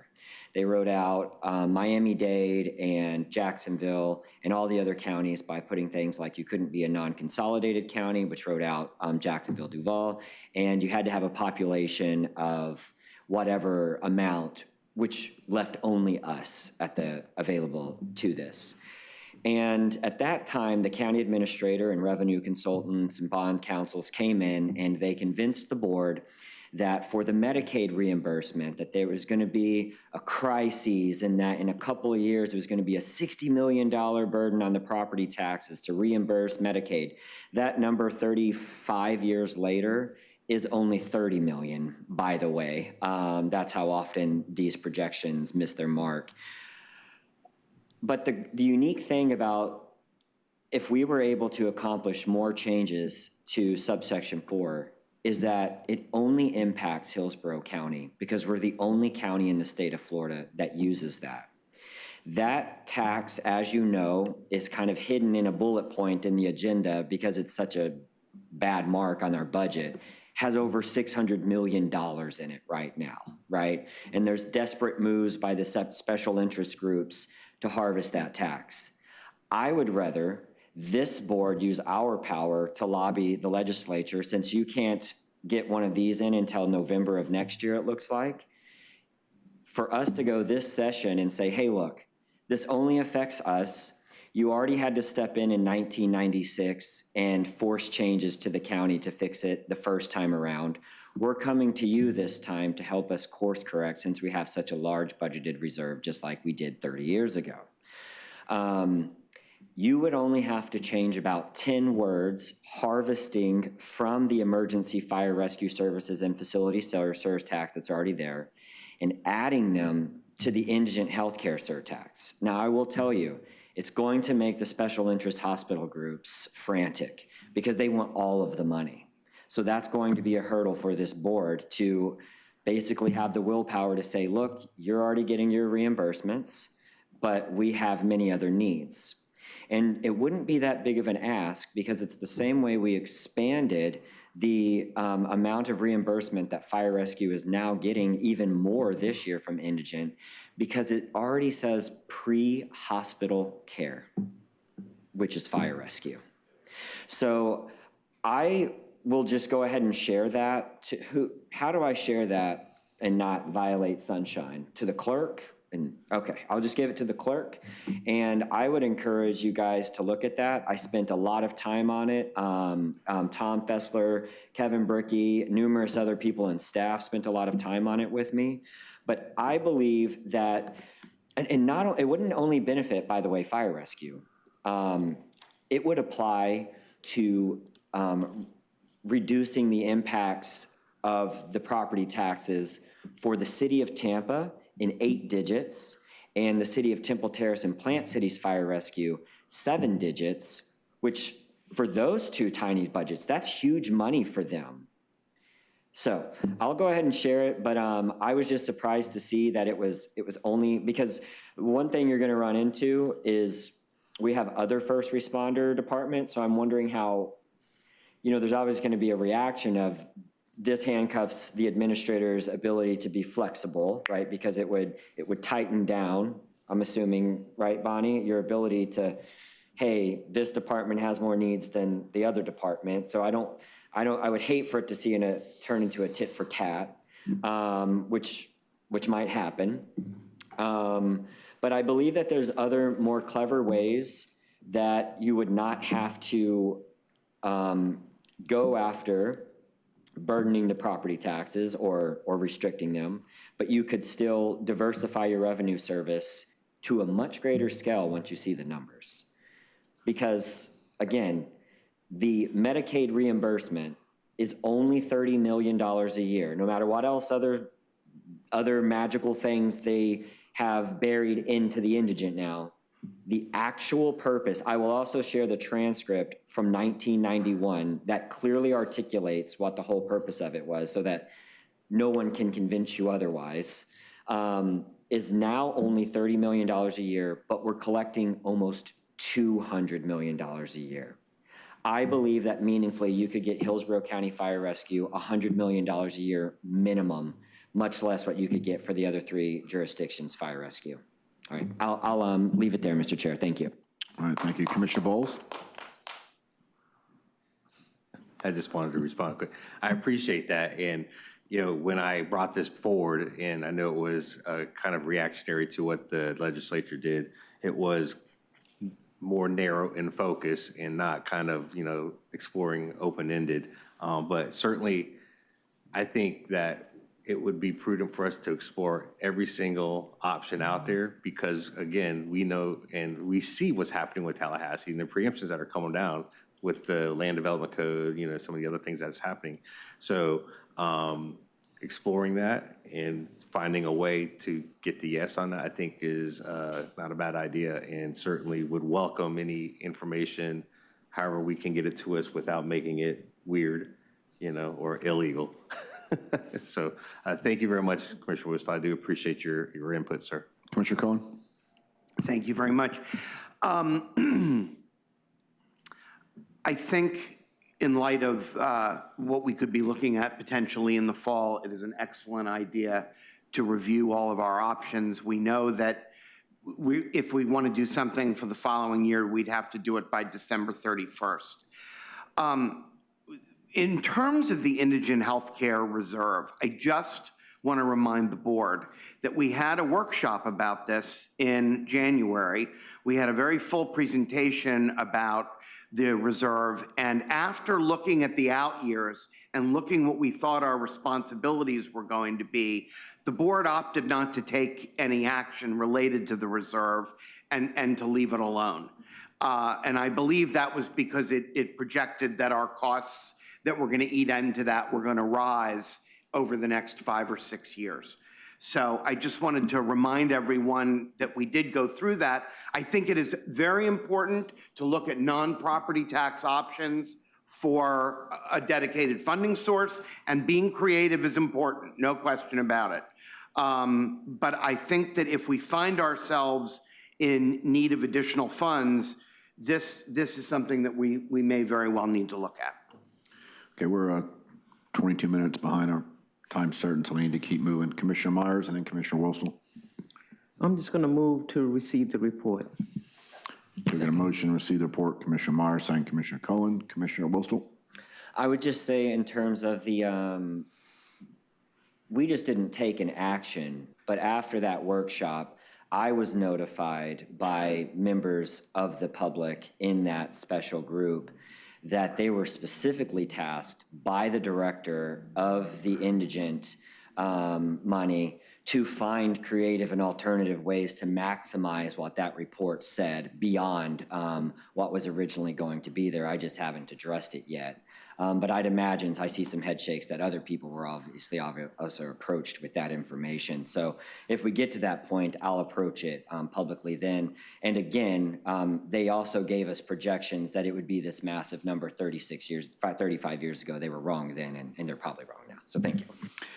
All right, I just want to thank Commissioner Bowles for his leadership on this issue. I certainly support considering any tools to help mitigate funding reductions as a result of property tax reform. One other thing I want to point out, in 2024, our communications department did a Hillsborough County citizen survey, and of all the departments and issues that were surveyed, the top 3 ranked were parks, nature preserves, and fire rescue.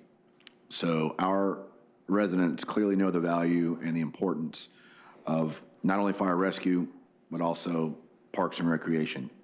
Parks is the 4th largest department funded by the unincorporated general fund behind fire rescue, sheriff office, and public works.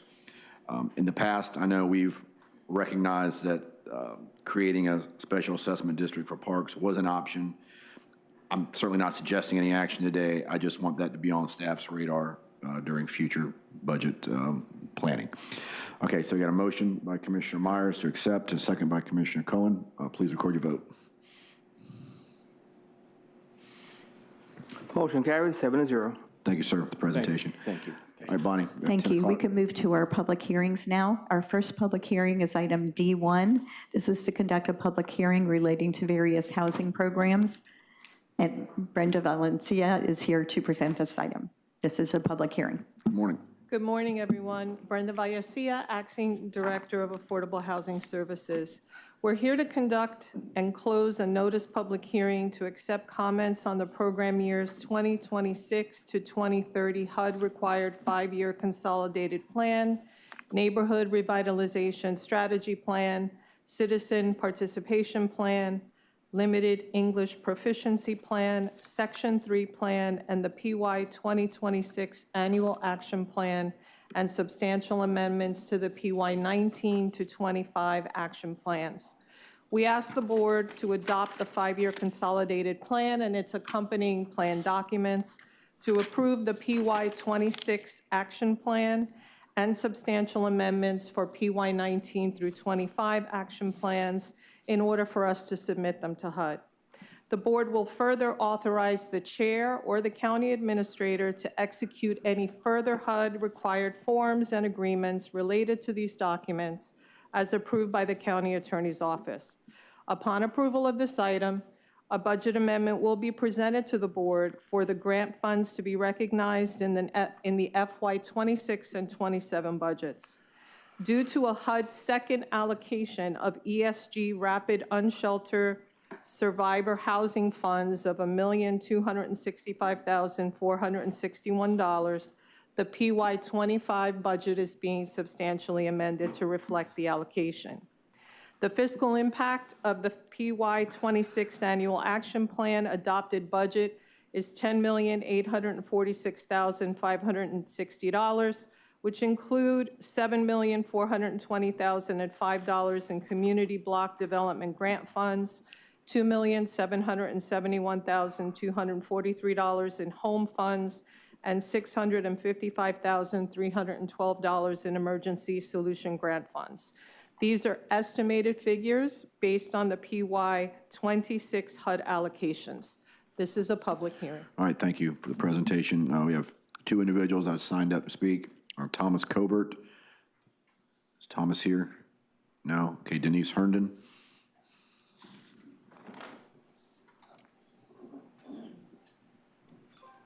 Good morning, I'm Denise Herndon. Everything we do is in Spanish and English. Spanish has so many different dialects that why are we still teaching? When somebody wants to come here to this country, immigrants, yes, there's a right way and a wrong way to come into our country. And how many of the people are we funding from this over 650-page document for people that should not legally be here? You county commissioners last year or this year, every single hospital that came up here oh, our Medicaid, our Medicaid. They were still receiving money from the COVID excess. And as a respiratory therapist over 30 years and doing some billing, it's ridiculous what the hospitals bill. They're just going to keep milking and milking the taxpayers. And from what I see with these, the sky is falling, the sky is falling, we need special assessments, and we're going to lose fire, we're going to lose sheriff. Quit buying a doggone vehicle for every sheriff deputy. The reason of it was it's going to cut crime. Well, we don't need to have a vehicle around here that's advertising Chad Cronister's name with every single sheriff. Our fire department isn't a volunteer. My father, Paul Lee Herndon, in Lauderhill, Florida, down south, was a true volunteer fireman. And right now, every time 911 is called, a fire truck and an EMS truck goes out. Look at all the money that's being wasted there. Why does a fire truck have to go out for every EMS? And now you're wanting to split things. It's totally ridiculous how really it's where can we get money for our baseball stadium and our African American arts and cultural, because those are things that are going to continually pay by the taxpayers once you start doing all this special assessment. No county employee can talk about this, just like in the hospital. They can't say this. They're told not to say stuff in the hospital, and employees can't say. It's other people that aren't being elected can. Thank you, Ms. Herndon. Thank you. All right, that closes the public comment. Can we have a motion? Move to approve. Come on down, Mr. Colbert. All right. We want a tight ship here.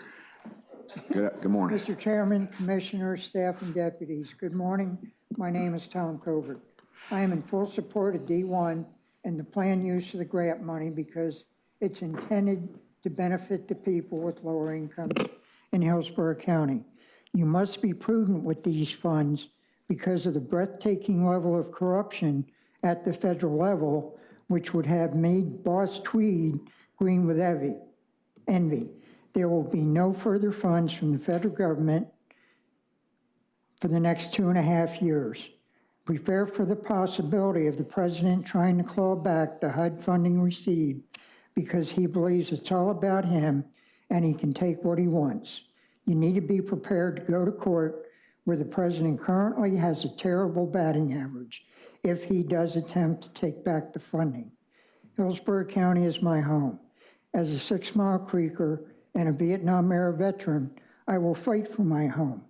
Unlike the white supremacists I grew up around, I believe in the Jesus that loves and cares for everyone. I believe in utilizing a path of peace. That does not mean I can't outfight them on an intellectual level. I fear no man or out-of-control federal agents. I took an oath in 1976 to give my life if necessary to protect our freedom and the American people. Besides, with some of the seriously stupid things I've done in my life, I should have taken myself out decades ago.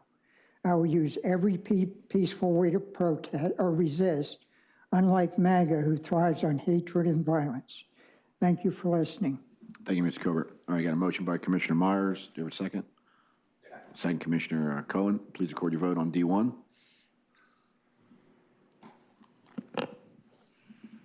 Motion carried 7-0. D2. Thank you. D2 is a public hearing to approve the Hart CIP list of projects funded by transportation impact fees. Josh Bellotti will take you through this public hearing. Good morning, Commissioners. Josh Bellotti, Engineering and Operations. This public hearing is to approve the FY26 through 30 Hart Capital Improvement Program list of projects funded by transportation impact fees, and to appropriate up to $37,401.50 in transportation impact fees over the next 5 years, subject to actual collections.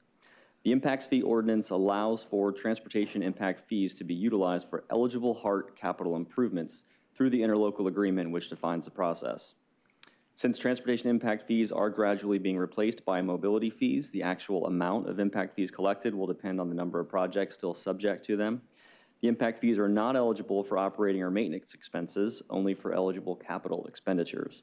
The agenda backup includes Hart's impact fee justification report as supporting documentation of compliance with eligibility, and I'll be happy to answer any questions that you may have. Representatives from Hart are here as well. This is a public hearing. All right, thanks, Josh. This public hearing, one individual signed up, Denise Herndon.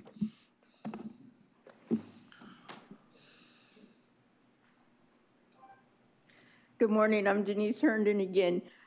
Hart is the only transportation I have besides my feet. If I had the money for Lyft or Uber, I wouldn't use it because I wouldn't trust anything with it. Because Shirlene Hammond got my son involved in the dark web when she was his school bus driver.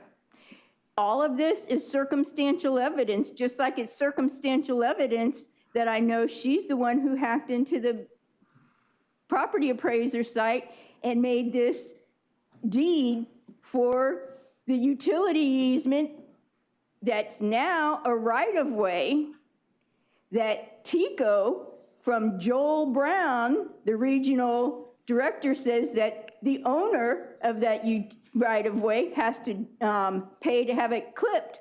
But the west side of that same right-of-way, she didn't. Who died?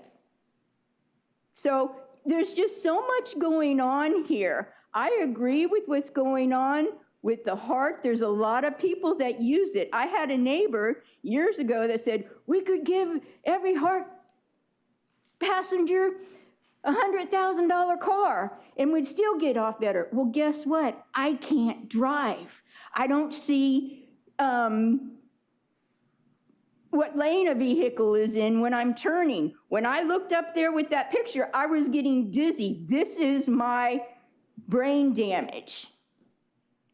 I don't feel comfortable driving. And the only reason I stopped was because I lost my insurance. I thought I didn't have any money. I forgot about a small 401k. Everything of mine has been hacked into because of these data centers that everybody has to have everything done by computers. Quit using the computers. Use your own. We used to have microfiche. They can't change the microfiche like they can do a computer. And it's either employees in here that's doing it or it's somebody on the outside. I witnessed this personally at Brandon Hospital. I brought it up, oh, that's a glitch. I agree with this Hart stuff, but just with my personal experience, I don't need a covered area.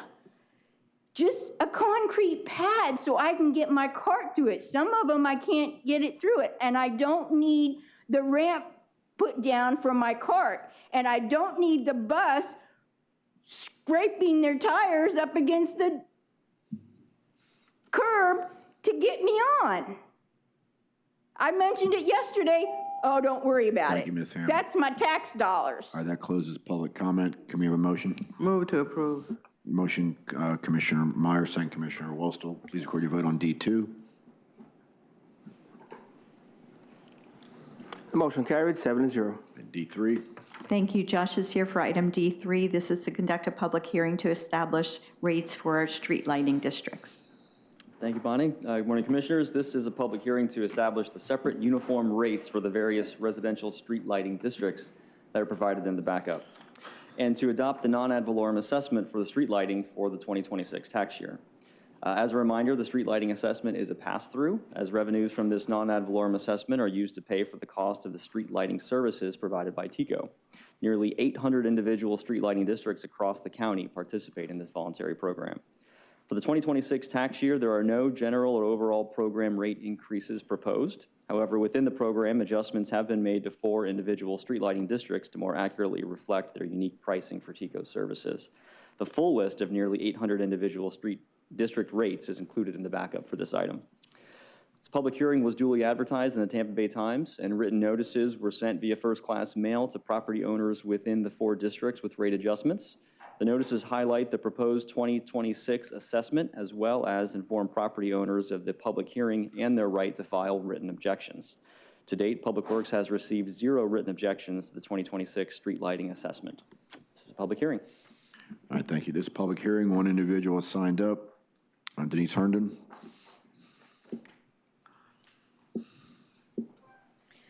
I'm Denise Herndon, and I sign up for all these things that I can. I don't want street lighting in my area. It's dark. That's fine with me. There's only one subdivision that pays for street lighting. What I'd like to know is, with this Mainsail, where are the 500 people gonna park their 500 cars, even if they double ride, that's 250.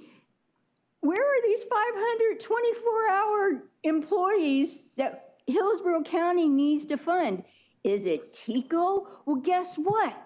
We're being charged on our TICO bill for the storm cleanup. And those people are getting big bucks to come from other countries to do this.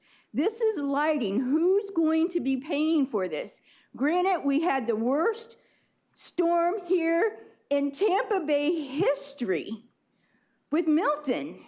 And in my area, it's the first time that I ever lost electricity. I love my septic tank in my well because I don't have to have a minimum $50 water bill because I have a well. All these expenses that you gotta have it, you gotta get with the times, this is new. All of these things, it doesn't affect me, but people need to start thinking about where our tax dollars are going. And I disagree with just a bare land not needing to be charged. If you're gonna agree, which I don't, and anybody who wants to vote on that, there's 4 of you that are being elected this year and only 1 has stood up against the special assessment. Vacant properties catch on fire. Just look at what's going on around the world. Vacant properties, or just land, does catch on fire. It's just not affecting a home and people's personal lives as much as it is land. So we need to start thinking about where our tax money is going, not for arts and cultural center and a baseball stadium. It's not going to increase the revenue for the main people that are going to be working at the baseball stadium. We have an international mall that's going to be affected by this. If we had pulled all the money for voting for candidates and made it completely legal, we'd get rid of all these lobbyists because it would be equal. And that's where we need to have, what do they call it? Socialism. Thank you, Ms. Herndon. That closes public comment. Commissioner Bowles? Yeah, thank you. I agree with Ms. Herndon. We should be concerned about how we're spending our taxes.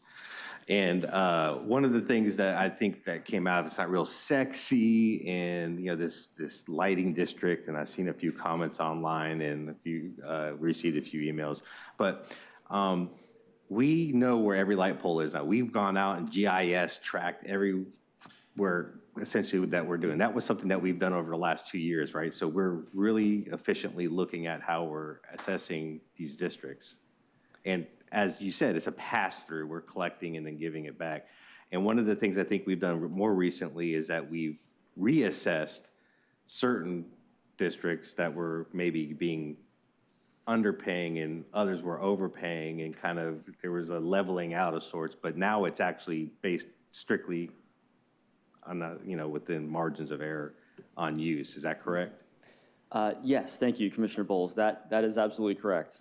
We've done a lot of work with the street lighting districts to make sure that the costs for the TICO services get most fairly spread amongst the districts that are using them. So we did go through that reassessment in previous years to pinpoint and apply the cost directly to, apply the rate that we set for each district and set it directly to the cost of the TICO services. So you'll see in the backup material that there actually are individual rates for each of the 797 districts. Yeah, so that's why it's not like, quote, a fire assessment, like we were just talking about earlier, $100 for everybody. And I know that was an example, and we're not doing that, but that was just an example.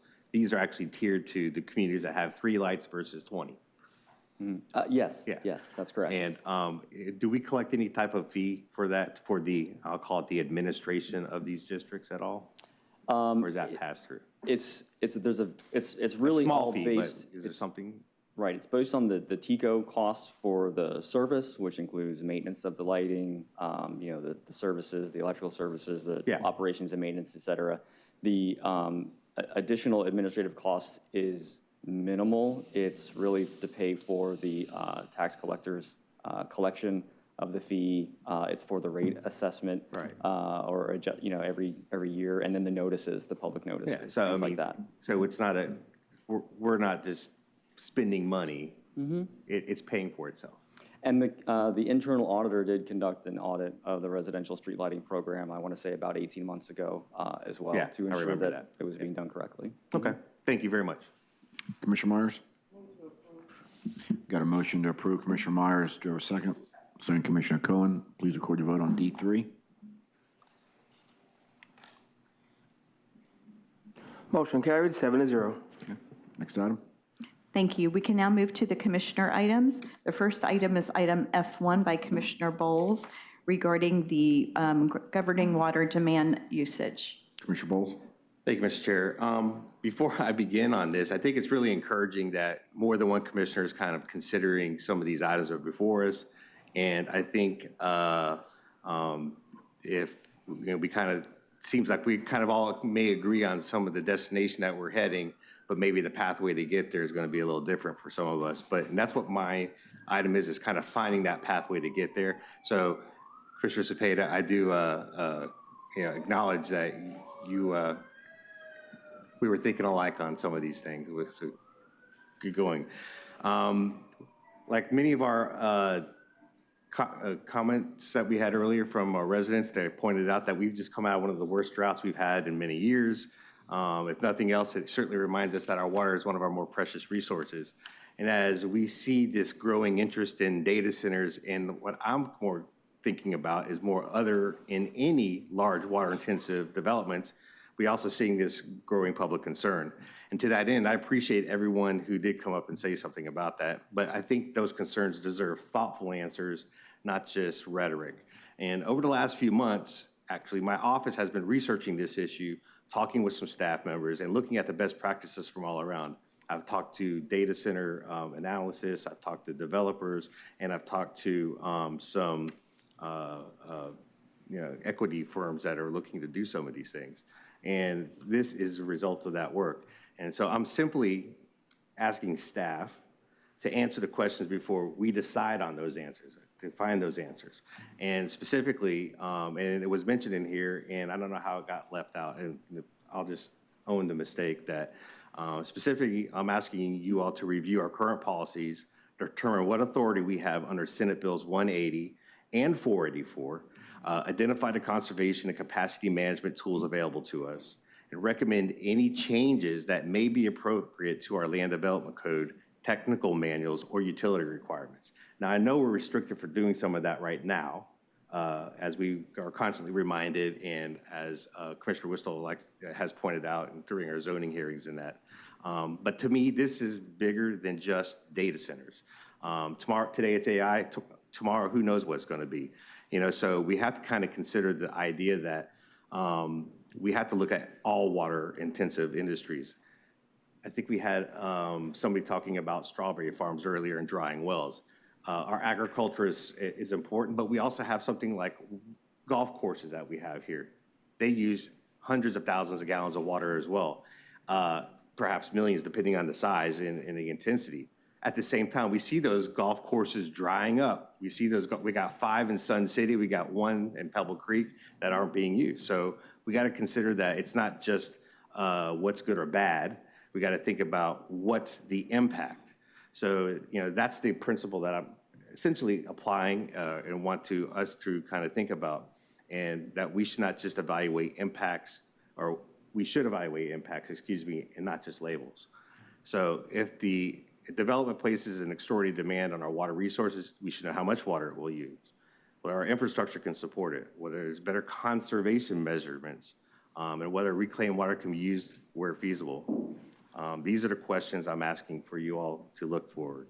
I've heard these discussions about bans and moratoriums, but those are tools. That's not policy. We got to set policy for the future. And I'm thinking that what I'd like to see is that we have an understanding of our current legal authority, not to pick winners and losers, and about setting consistent rules that protect the public interest and our conservation here. So I would ask again, we gather the facts, understand our options, build a conservation policy that will make sense, not just today, but 10 years from now, that will live beyond this board and withstand, hopefully, the preemptions that continue to roll down from Tallahassee, regardless of what industry happens to be looking for our changes here. So that's my motion. I'll get a motion, Commissioner Bowles. Do you have a second? A second. Second, Commissioner Wostel. Commissioner Wostel, recognized. Thank you. That was a good speech. I've mentioned during the drought, I've asked staff, and then Commissioner Cohen will recall I asked at Tampa Bay Water, our chief science officer over there, Warren Hogg, is a genius, I think. And he said there's really no tools. Staff, they don't have the tools during a drought for certificates of occupancy restriction, which I don't believe would be restricted by SB 180. So we'll get some comfort, but I don't believe that's part of the land development code. I believe it's different. I think as part of this discussion, it would be helpful for us to have direction on all the pieces you want to look at, and then we can analyze them independently, both based upon Senate Bill 180 and 44. And Senate Bill, which is the new one, 484. 484. Thank you. The reason I brought up Mr. Hogg is because he pointed out, you don't know what you don't know, and that's that the developers pressurize the lines months before and water the lawns for an entire 30 days before the COO, right? I've built a new home and I didn't think about that. If they're on reclaimed, that's great, but not all homes are.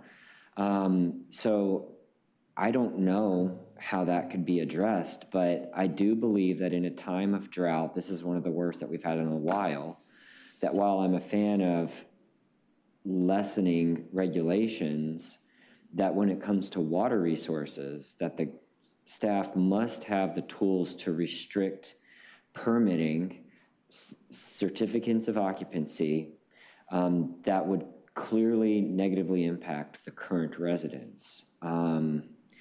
Ag is extremely water intense. I've talked about that. A strawberry field is 2 to 3 times more intensive than a residential 4 community. And we're going to do what we need to do to protect them. Tampa Bay Water is also exploring a secondary reserve right now. We only have one right now, and we're looking to have an alternative, and we're analyzing those locations, and that will help us mitigate this going forward. But I do believe that your analysis should determine how staff can say, hey, we understand that you had the right to build, but this is an inclement weather or natural event, whatever you want to call it, that gives us the authority to restrict your ability to permit during a time of drought. So I don't know if there's objections to that, it's fine, but I do believe, though, that we should have the right to do that. So I'll yield, Mr. Chair. All right, Commissioner Cohen. Thank you very much, and thank you very much for bringing this up, because I think clearly, for the next item as well, water usage is a primary concern of these data center developments. I wanted to just make 2 points. The first is one of the things that you asked for is identifying legally available water conservation and capacity management strategies under current law. Just this week, SwiftMud was in my office talking about their Water Star program, which is something that I think should be analyzed as part of this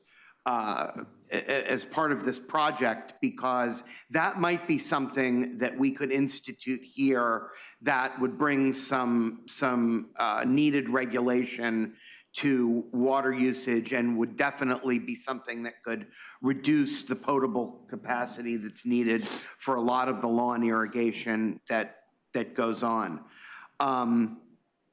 So that's the first thing I wanted to add. And then the second, and this really applies to the next item too, is I know that from all of the emails and interest that we've gotten in this, that there's a fear in the public that there are projects being contemplated right at this moment, or things that are somehow going on that are moving this forward. And I want you to know, to my knowledge, and I'm going to ask, I don't know if the county attorney knows the answer to this, but to my knowledge, I have not gotten any, not only anything formal that's come across my desk, I have not had even any informal inquiry from anyone related to building a data center. And I just wanted to ask, are you aware of any of these type of applications that are on our agenda? I'm not aware, but I think Adam Gormley would be able to speak to what is out there. Good morning, Commissioner. Adam Gormley, Development Services Department. No, we do not have any pending applications. We have had some users who have expressed an interest in potentially developing a data center, had some inquiries.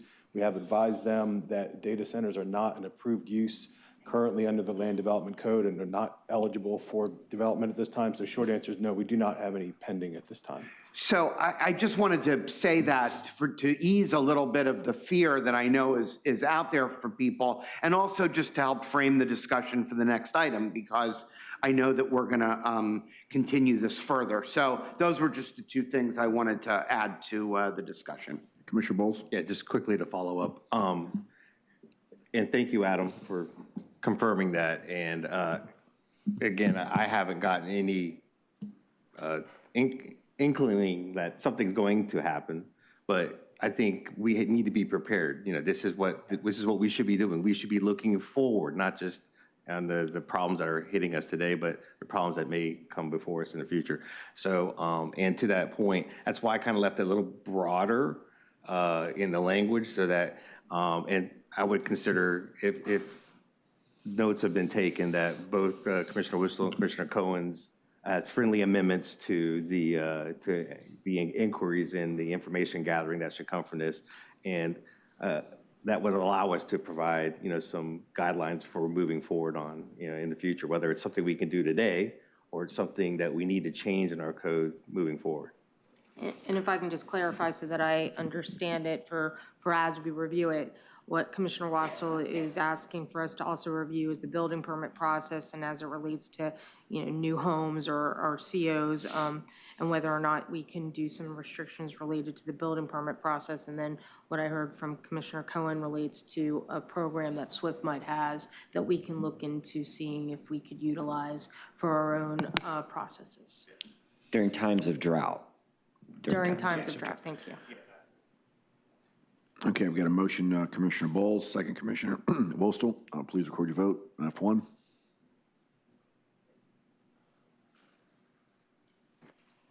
Motion carried, 7-0. F2. Thank you. Now to F2, to Commissioner Cameron Cepedas regarding the use of data centers and water use restrictions as well. Commissioner Cameron Cepedas. Thank you very much. My original agenda item was to have a 5-year moratorium on AI data center development. However, after a briefing with the county attorney's office, they advised me that under SB 180, an impacted local government may not adopt a moratorium on construction or redevelopment on more restrictive amendments to its land development regulations. And those restrictions run through October 1st, 2027. And also SB 180 gives a right to sue to any affected party. So I'll give you another little bit of background here before I make a motion. And also, the data centers are not currently contemplated or listed uses in the county's land development code. So any data center development in unincorporated Hillsborough County would need to be specifically approved use in a planned development zoning. Artificial intelligence, AI data centers are rapidly expanding and may have significant impacts on infrastructure, utilities, and land use. Therefore, the county needs to be ready to address the impacts of such developments with well-thought-out and defensible regulations that provide for the protection of the public health, safety, and welfare, as well as public resources. In addition to land regulations, the analysis must include a potential regulatory framework to limit or prohibit the use of county potable water for cooling purposes in a data center, thereby preserving that resource for residents.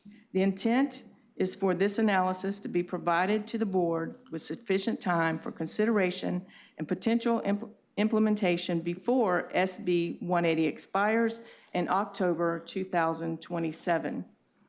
And so my motion was to direct staff to evaluate a framework for land use regulations pertaining to a future data centers, including a limit or prohibition on using county potable water for cooling purposes. And I also have an additional motion as well, and that would be to request the county attorney's office to draft and to bring back to the commission for review an ordinance which imposes a moratorium on the development of AI data centers in unincorporated Hillsborough County, which ordinance is to take effect after October 1st, 2027, or upon Senate Bill 180 being struck down by a court of competent jurisdiction. Okay, I have one question. Because to there is staff. litigation. Is there any overlap on her first motion from what we just did with Commissioner Bowles? Or do you interpret this as being separate? I mean, I think they can be considered together because really when you're looking at the data center issue, you are also looking at it in the context of water and water use. And so they are together. I think Commissioner Cameron Cepeda's motion goes a little bit further than the previous motion that was adopted, but they are really in the same vein. Okay, so for Commissioner Cameron Cepeda's first motion, do we have a second? Second. Second, Commissioner Wilstel. Commissioner Wilstel, recognize. Thank you for clearing up a couple of those points. Adam, I'll have you up real quick if you don't mind for a couple of questions. You and I have been talking about this quite extensively. I'm sorry that I forced you to be my best friend while I'm on the board. I know we talk more than you probably prefer, but the good thing is that since we don't currently recognize data centers, AI data centers, which, by the way, we can't stop anybody from advertising the lots. Anybody could advertise anything that they want. I've never been solicited for a data center. When I saw the little PDF saying it's hyperscale ready, I actually sent that property owner's attorney a little emoji laughing at it. But we could apply restriction codes on these and it not be eligible for SB 180 because we can't possibly be making something more restrictive to something that doesn't currently exist, right? So, Commissioner, you're correct that they are not a recognized use, which means that by the land development code, the only way they could be approved as a use would be through a planned development zoning.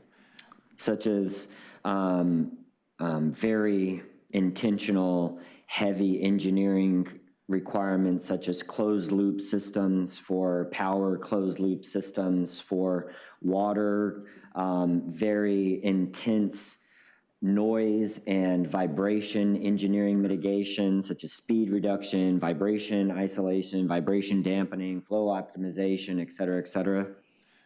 We would look, if an application were to come in, we would look at all of those elements to data centers, that are particular to data centers in the context of trying to mitigate or mitigate any adverse impacts or identify any adverse impacts that would occur and not be mitigatable. But yes, we would look at all of those elements for a data center request. It's very good. The reason I bring it up is that we talked a lot about the water, but the noise is well documented at this point. It can be heard a very long way away, particularly in rural areas. And I don't believe that saying a certain distance from homes is enough, because in those areas, look, wildlife has to have a habitat. And Hillsborough County has dedicated over 60,000 acres, as we know, of conserved environmental land. And I don't want one of these things being able to be built near those and disturbing their natural habitat. And animals are way more impacted and sensitive to sound and vibration than humans are. So when we go down this rabbit hole, if ever, in Hillsborough County, I do want to make sure that all of the surrounding area is not impacted, not only to humans, but also the natural habitat that already exists around them, and that they are completely isolated, in my opinion, with no exceptions to being on any of our public utility systems and causing a burden on the residents of Hillsborough County. So I look forward to going down this rabbit hole and see where we land. Thank you.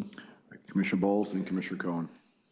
Yeah, I agree with you, Commissioner Whistle, that, and I think, Mr. Chair, that, your comment about kind of the merging of the two is, certainly on point. But I think that outside of the water issues, we do have concerns with noise. I was going to bring up noise and vibration. I know that, I've heard some of the, the reels or the videos that are out there, and that low hum it's probably a lot worse than the pong, pong, pong we heard last year. But to that point, I think that when we start looking at these, and again, mine was not necessarily, certainly encompasses AI data centers, and which is important, but we need to kind of think years down the road, decades down the road, and how we can kind of continue to look at one of our more precious resources, that being water, and that, how we can continue to affect those and conserve that resource for us. So thank you. Okay, so we have a motion by Commissioner Cameron Cepeda, second Commissioner Wilson. Please record your vote. Motion carried, 7-0. All right, and the second motion for Second Attorney's Office to draft an ordinance bring it back for us to review by Commissioner Cameron Cepeda, second Commissioner Wostel. Don't see anyone in the queue. Please record your vote.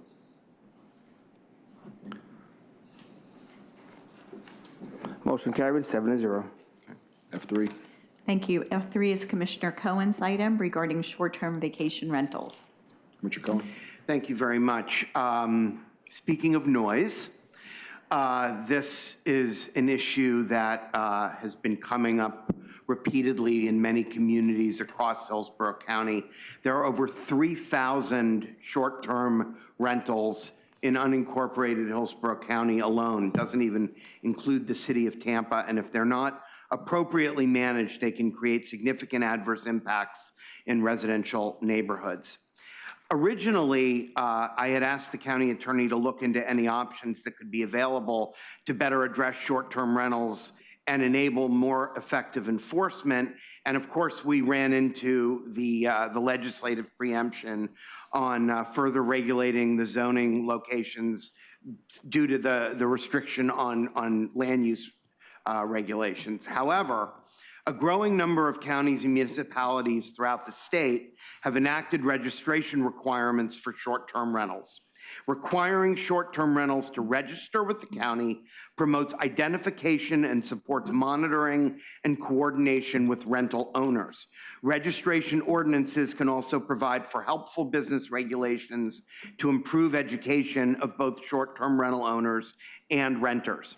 I want to thank very much Senior Assistant County Attorney Johanna Lundgren Grimes and also Joe Gross, who is the head of code enforcement, and everyone that works in code enforcement for their participation in drafting this ordinance. Also, our friends at Hillsborough County Sheriff's Office, and many owners and renters and community members who participated in this draft that you've got in front of you today.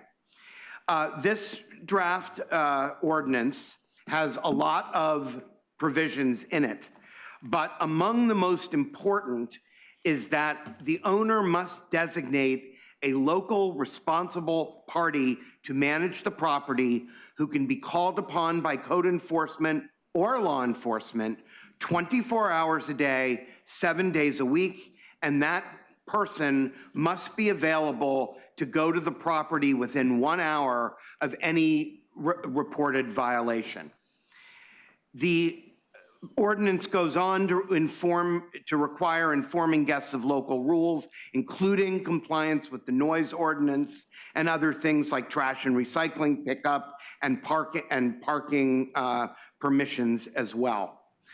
At this time, if there are any questions, I know that both Mr. Gross and Ms. Lundgren Grimes are here. And what my motion is going to be today is to ask the board to approve the draft ordinance for a public hearing on September 2nd at 10 a.m., where we could actually consider this in a formal setting. The idea would be that it would set up the registry and allow us to get our processes in place so that the ordinance could be effective January 1st in time for the winter rental season and spring break and a lot of the events that lead some of our citizens to so much frustration, particularly during the high volume times of the year. Second. Okay, we've got a motion, Commissioner Cohen, second Commissioner Worstel. Commissioner Worstel. I'll be very brief. I see the one speaker stayed, and I just wanted to address some of the comments, and maybe I was confused, but I just wanted to assure him that the Director of Code Enforcement is an excellent public servant who definitely cares deeply about protecting the quality of life of the Hillsborough citizens. We've actually done quite a bit of work in the past. We've ran into some constitutional protections, especially if these short-term rentals are being guised as accessory dwelling units that are in backyards. They have a restricted visual that they can't just, they can't just waltz in. And it has presented challenges. We've talked about it quite a bit. And recently we received a mandate from the state that's going to go into effect later this year that I initially looked at as a negative from Senator Gates, which was SB 48, which is literally changing the word may local governments institute accessory dwelling units to shall implement a local ordinance addressing accessory dwelling units. However, in there is some pretty interesting language that I hope that we're starting to look at, which is mandates for the property owner to address any reductions of parking, that did exist, including conversions of garages to short-term rentals / accessory dwelling units, must be made up for somewhere on the property. And if the way I've read it is if they can't make up for it, then they can't convert. And there are some other unique tools that this might have created that I didn't initially take into account, which also specifically requires any of these accessory dwelling units, including if they're used as a short-term rental, that the primary residents must continue by law to continue to occupy that site. And I think that those are very powerful tools that will enhance the sheriff and code enforcement to take serious action. Trust me, sir, I've had senior citizens, I know Commissioner Cohen has as well, in areas like Town and Country in West Tampa that continue to be plagued by many of these quote-unquote amenities that are being added in as alleged additional income. So I assure you we're trying to address the problem, and hopefully this ordinance, which look, once we pass the ordinance, we can make amendments as gaps come up, as free as the board's wish, every other Wednesday when we legislate. Hopefully we can set this on the right path, and please email my office with any suggestions that you might have as we go forward and voice them at the future public hearing so we can make it right on the first go-around. Thank you. Okay, we got a motion. I just want to add one last thing before, thank you for that. I just did want to add one last thing.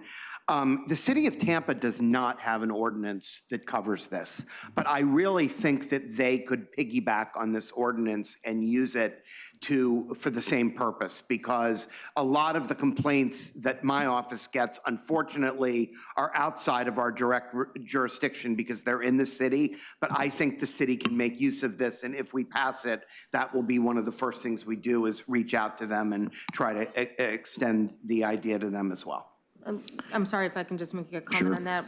With that information, we'll go ahead and make sure it's drafted in such a way that it is also implementable in the city of Tampa and other cities as well. Thanks. And I just want to say, first of all, I want to commend Commissioner Cohen for bringing this forward. The structure is reminiscent of during the recession years ago, how we dealt with the foreclosure crisis, and that I brought forward, and we created essentially a registration model. I think it's very similar to what we're talking about here, and it proved to be very effective back then. So I think this is an excellent approach and manner to address this need. So I got a motion by Commissioner Cohen, second Commissioner Wilstel. Please record your vote.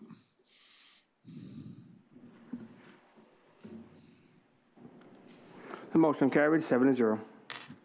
F4. Thank you. The next item is item F4. This is Commissioner Miller's item regarding the reallocation of various flagged funding items. Commissioner Miller. Thank you, Mr. Chair. My item is on the regular agenda because it's a nonprofit, related to nonprofits. It's simply a request to reallocate $10,000 of the $80,000 previously approved Commissioner flagged items from Camp Dorothy Thomas to the Plant City Chamber. Second. Okay, motion by Commissioner Miller, second Commissioner Wilstel. Please record your vote on F4. Motion carried 7-0. F5. Thank you. F5 is Commissioner Myers' item regarding a pilot program regarding land zone for commercial or industrial use in religious institutions. Commissioner Myers. Thank you, Mr. Chair. First, I'd like to thank Adam Gormley and Cheryl Howe for working with me with this project. But the motion is to move to approve agenda item F3 as a one-year pilot program for implementation and consideration of affordable housing project according to the Florida statute section 125.01055, with a report coming back to us in 1 year to this board. That's the motion. All right, so motion by Commissioner Myers, second Commissioner Cohen, and that was, I think you said F3, but it's F5. Commissioner Wilstel. Thank you, Mr. Chair. Mr. Gormley, could you just briefly explain what this item is, since it's a part of Live Local and the board's currently suing for parts of Live Local? Yes, Commissioner. This Adam Gormley, Development Services Department. What this is relating to is section 125.01055 sub 6. And what that allows is for the Board of County Commissioners to approve projects that are zoned for commercial or industrial uses or are owned by a religious institution similar to the YIGBI. Part of this is the YIGBI allowance. If the project has a minimum of 10% affordable housing, affordable up to 120% of AMI. So it allows a project to be approved, notwithstanding necessarily the zoning or the comp plan designation, if it has that minimum affordable housing. One of the differences between this and the sub 7 Live Local is that the board does have a voice in this, and it is a decision that the board would make. Live Local, as we've seen it and experienced it, preempts the power of the board. This allows the board to make those decisions. So the Dover First Baptist Church out in the middle of nowhere, their church with a large plot of land, they could come in and ask for what, Section 8 apartments on it now? They could come in and under this proposal, they could ask for the ability to develop with with affordable housing, All the churches in Lutz, a church in Odessa? It's a church. It would need to be a church, religious institution-owned property with a house of worship on it or a contiguous parcel to that. It would allow that. There would still be some limitations,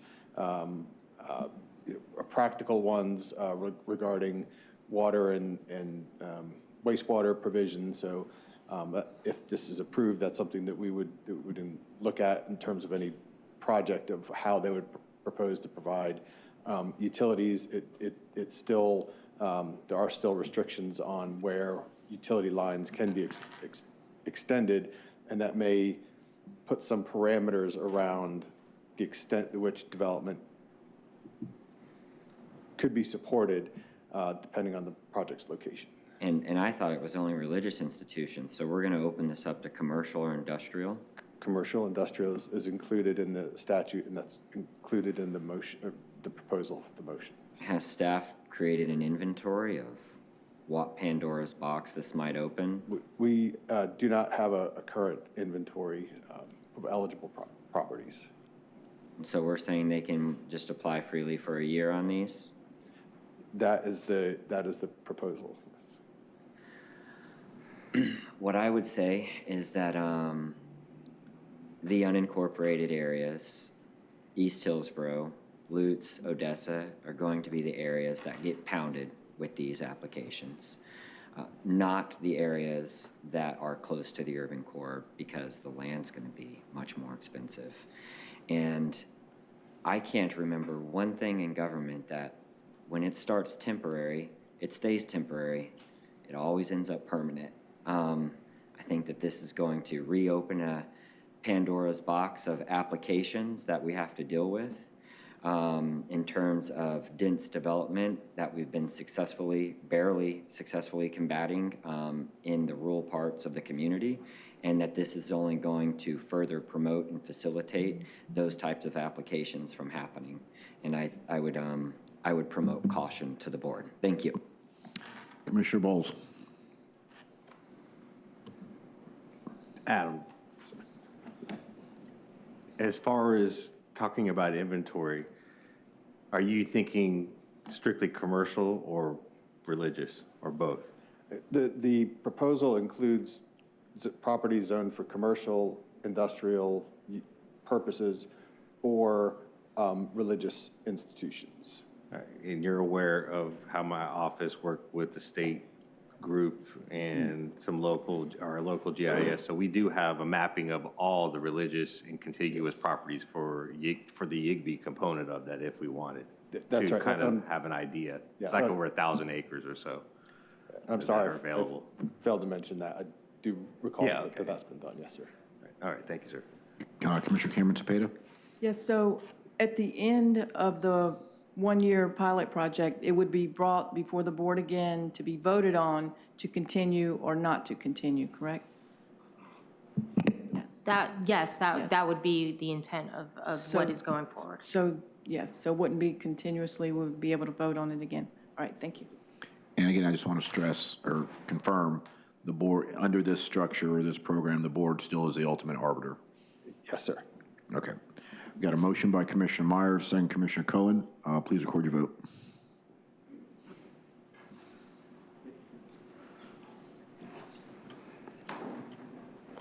Motion carried, 5-2. Commissioner Miller and Worstel voted no. Okay.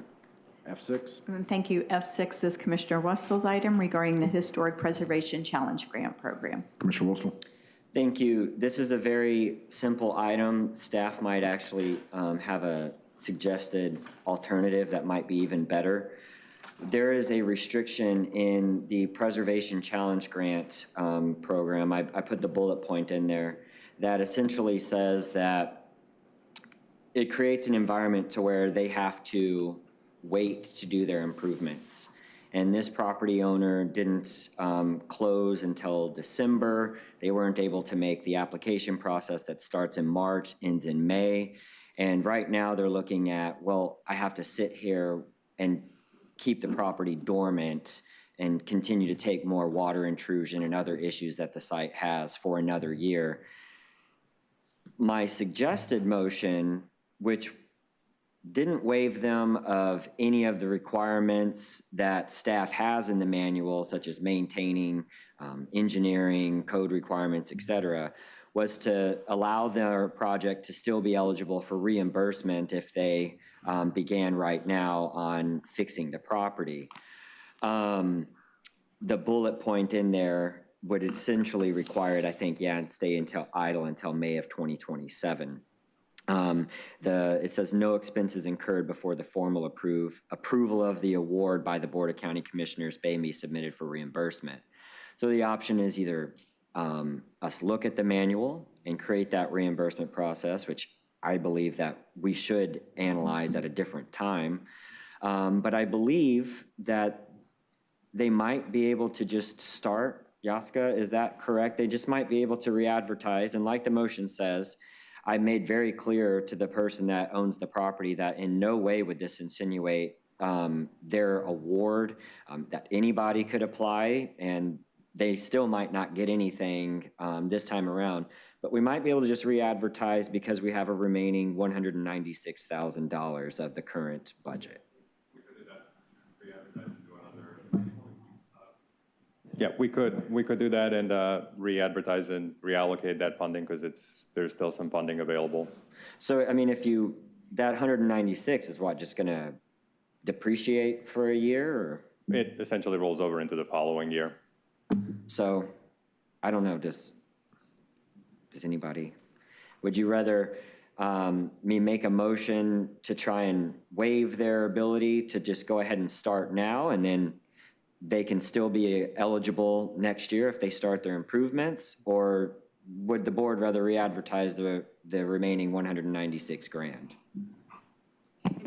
If I can just ask a question, is there an opportunity for them to just put their application in now so that they can proceed forward under the process? So we have actually delayed our committee meeting for this year because of the few potential financial issues that might be coming up. So we could re-extend the process and now we may get more than one application in that case. Yeah, that's their issue. So, okay. Yeah, I mean, and they understand that this in no way infers their eligibility. And by the way, the project was already brought in, to staff, and they confirmed that this would be an eligible site, to my understanding, so. Yeah, based on the documents we looked at. Based on the documents they provided. And sir, can you state your name for the record? Oh, Jakša Petrović, Economic Development Department. Thank you. Sorry, Mr. Petrovic. Then I guess what would the motion be to extend the current process since you haven't had the committee meeting yet? Yeah, I think the motion would be to extend the current process and reopen the process for another few weeks. Okay. And then we can just continue on with the rest of it. End of August good enough, or do you need more or less? I would say end of August, September, because we were pushing this into the fall. So by the end of August, early September. Okay, then I motion to extend the current historic preservation block grant funding application process to the end of August. Motion, Commissioner Wilson, second Commissioner Cohen. Commissioner Myers? I'm just going to add 30 days to allow anyone that wants to apply, give them a 30-day period. 30 days is fine. Does that work? I said a couple weeks. I don't know. That's perfect. Okay, 30 days. I'm in the motion. Okay, we got a motion and a second. Please record your vote. Motion carried, 7-0. Bonnie? Just future discussion items. Any future issues from Yes. commissioners? Commissioner Myers?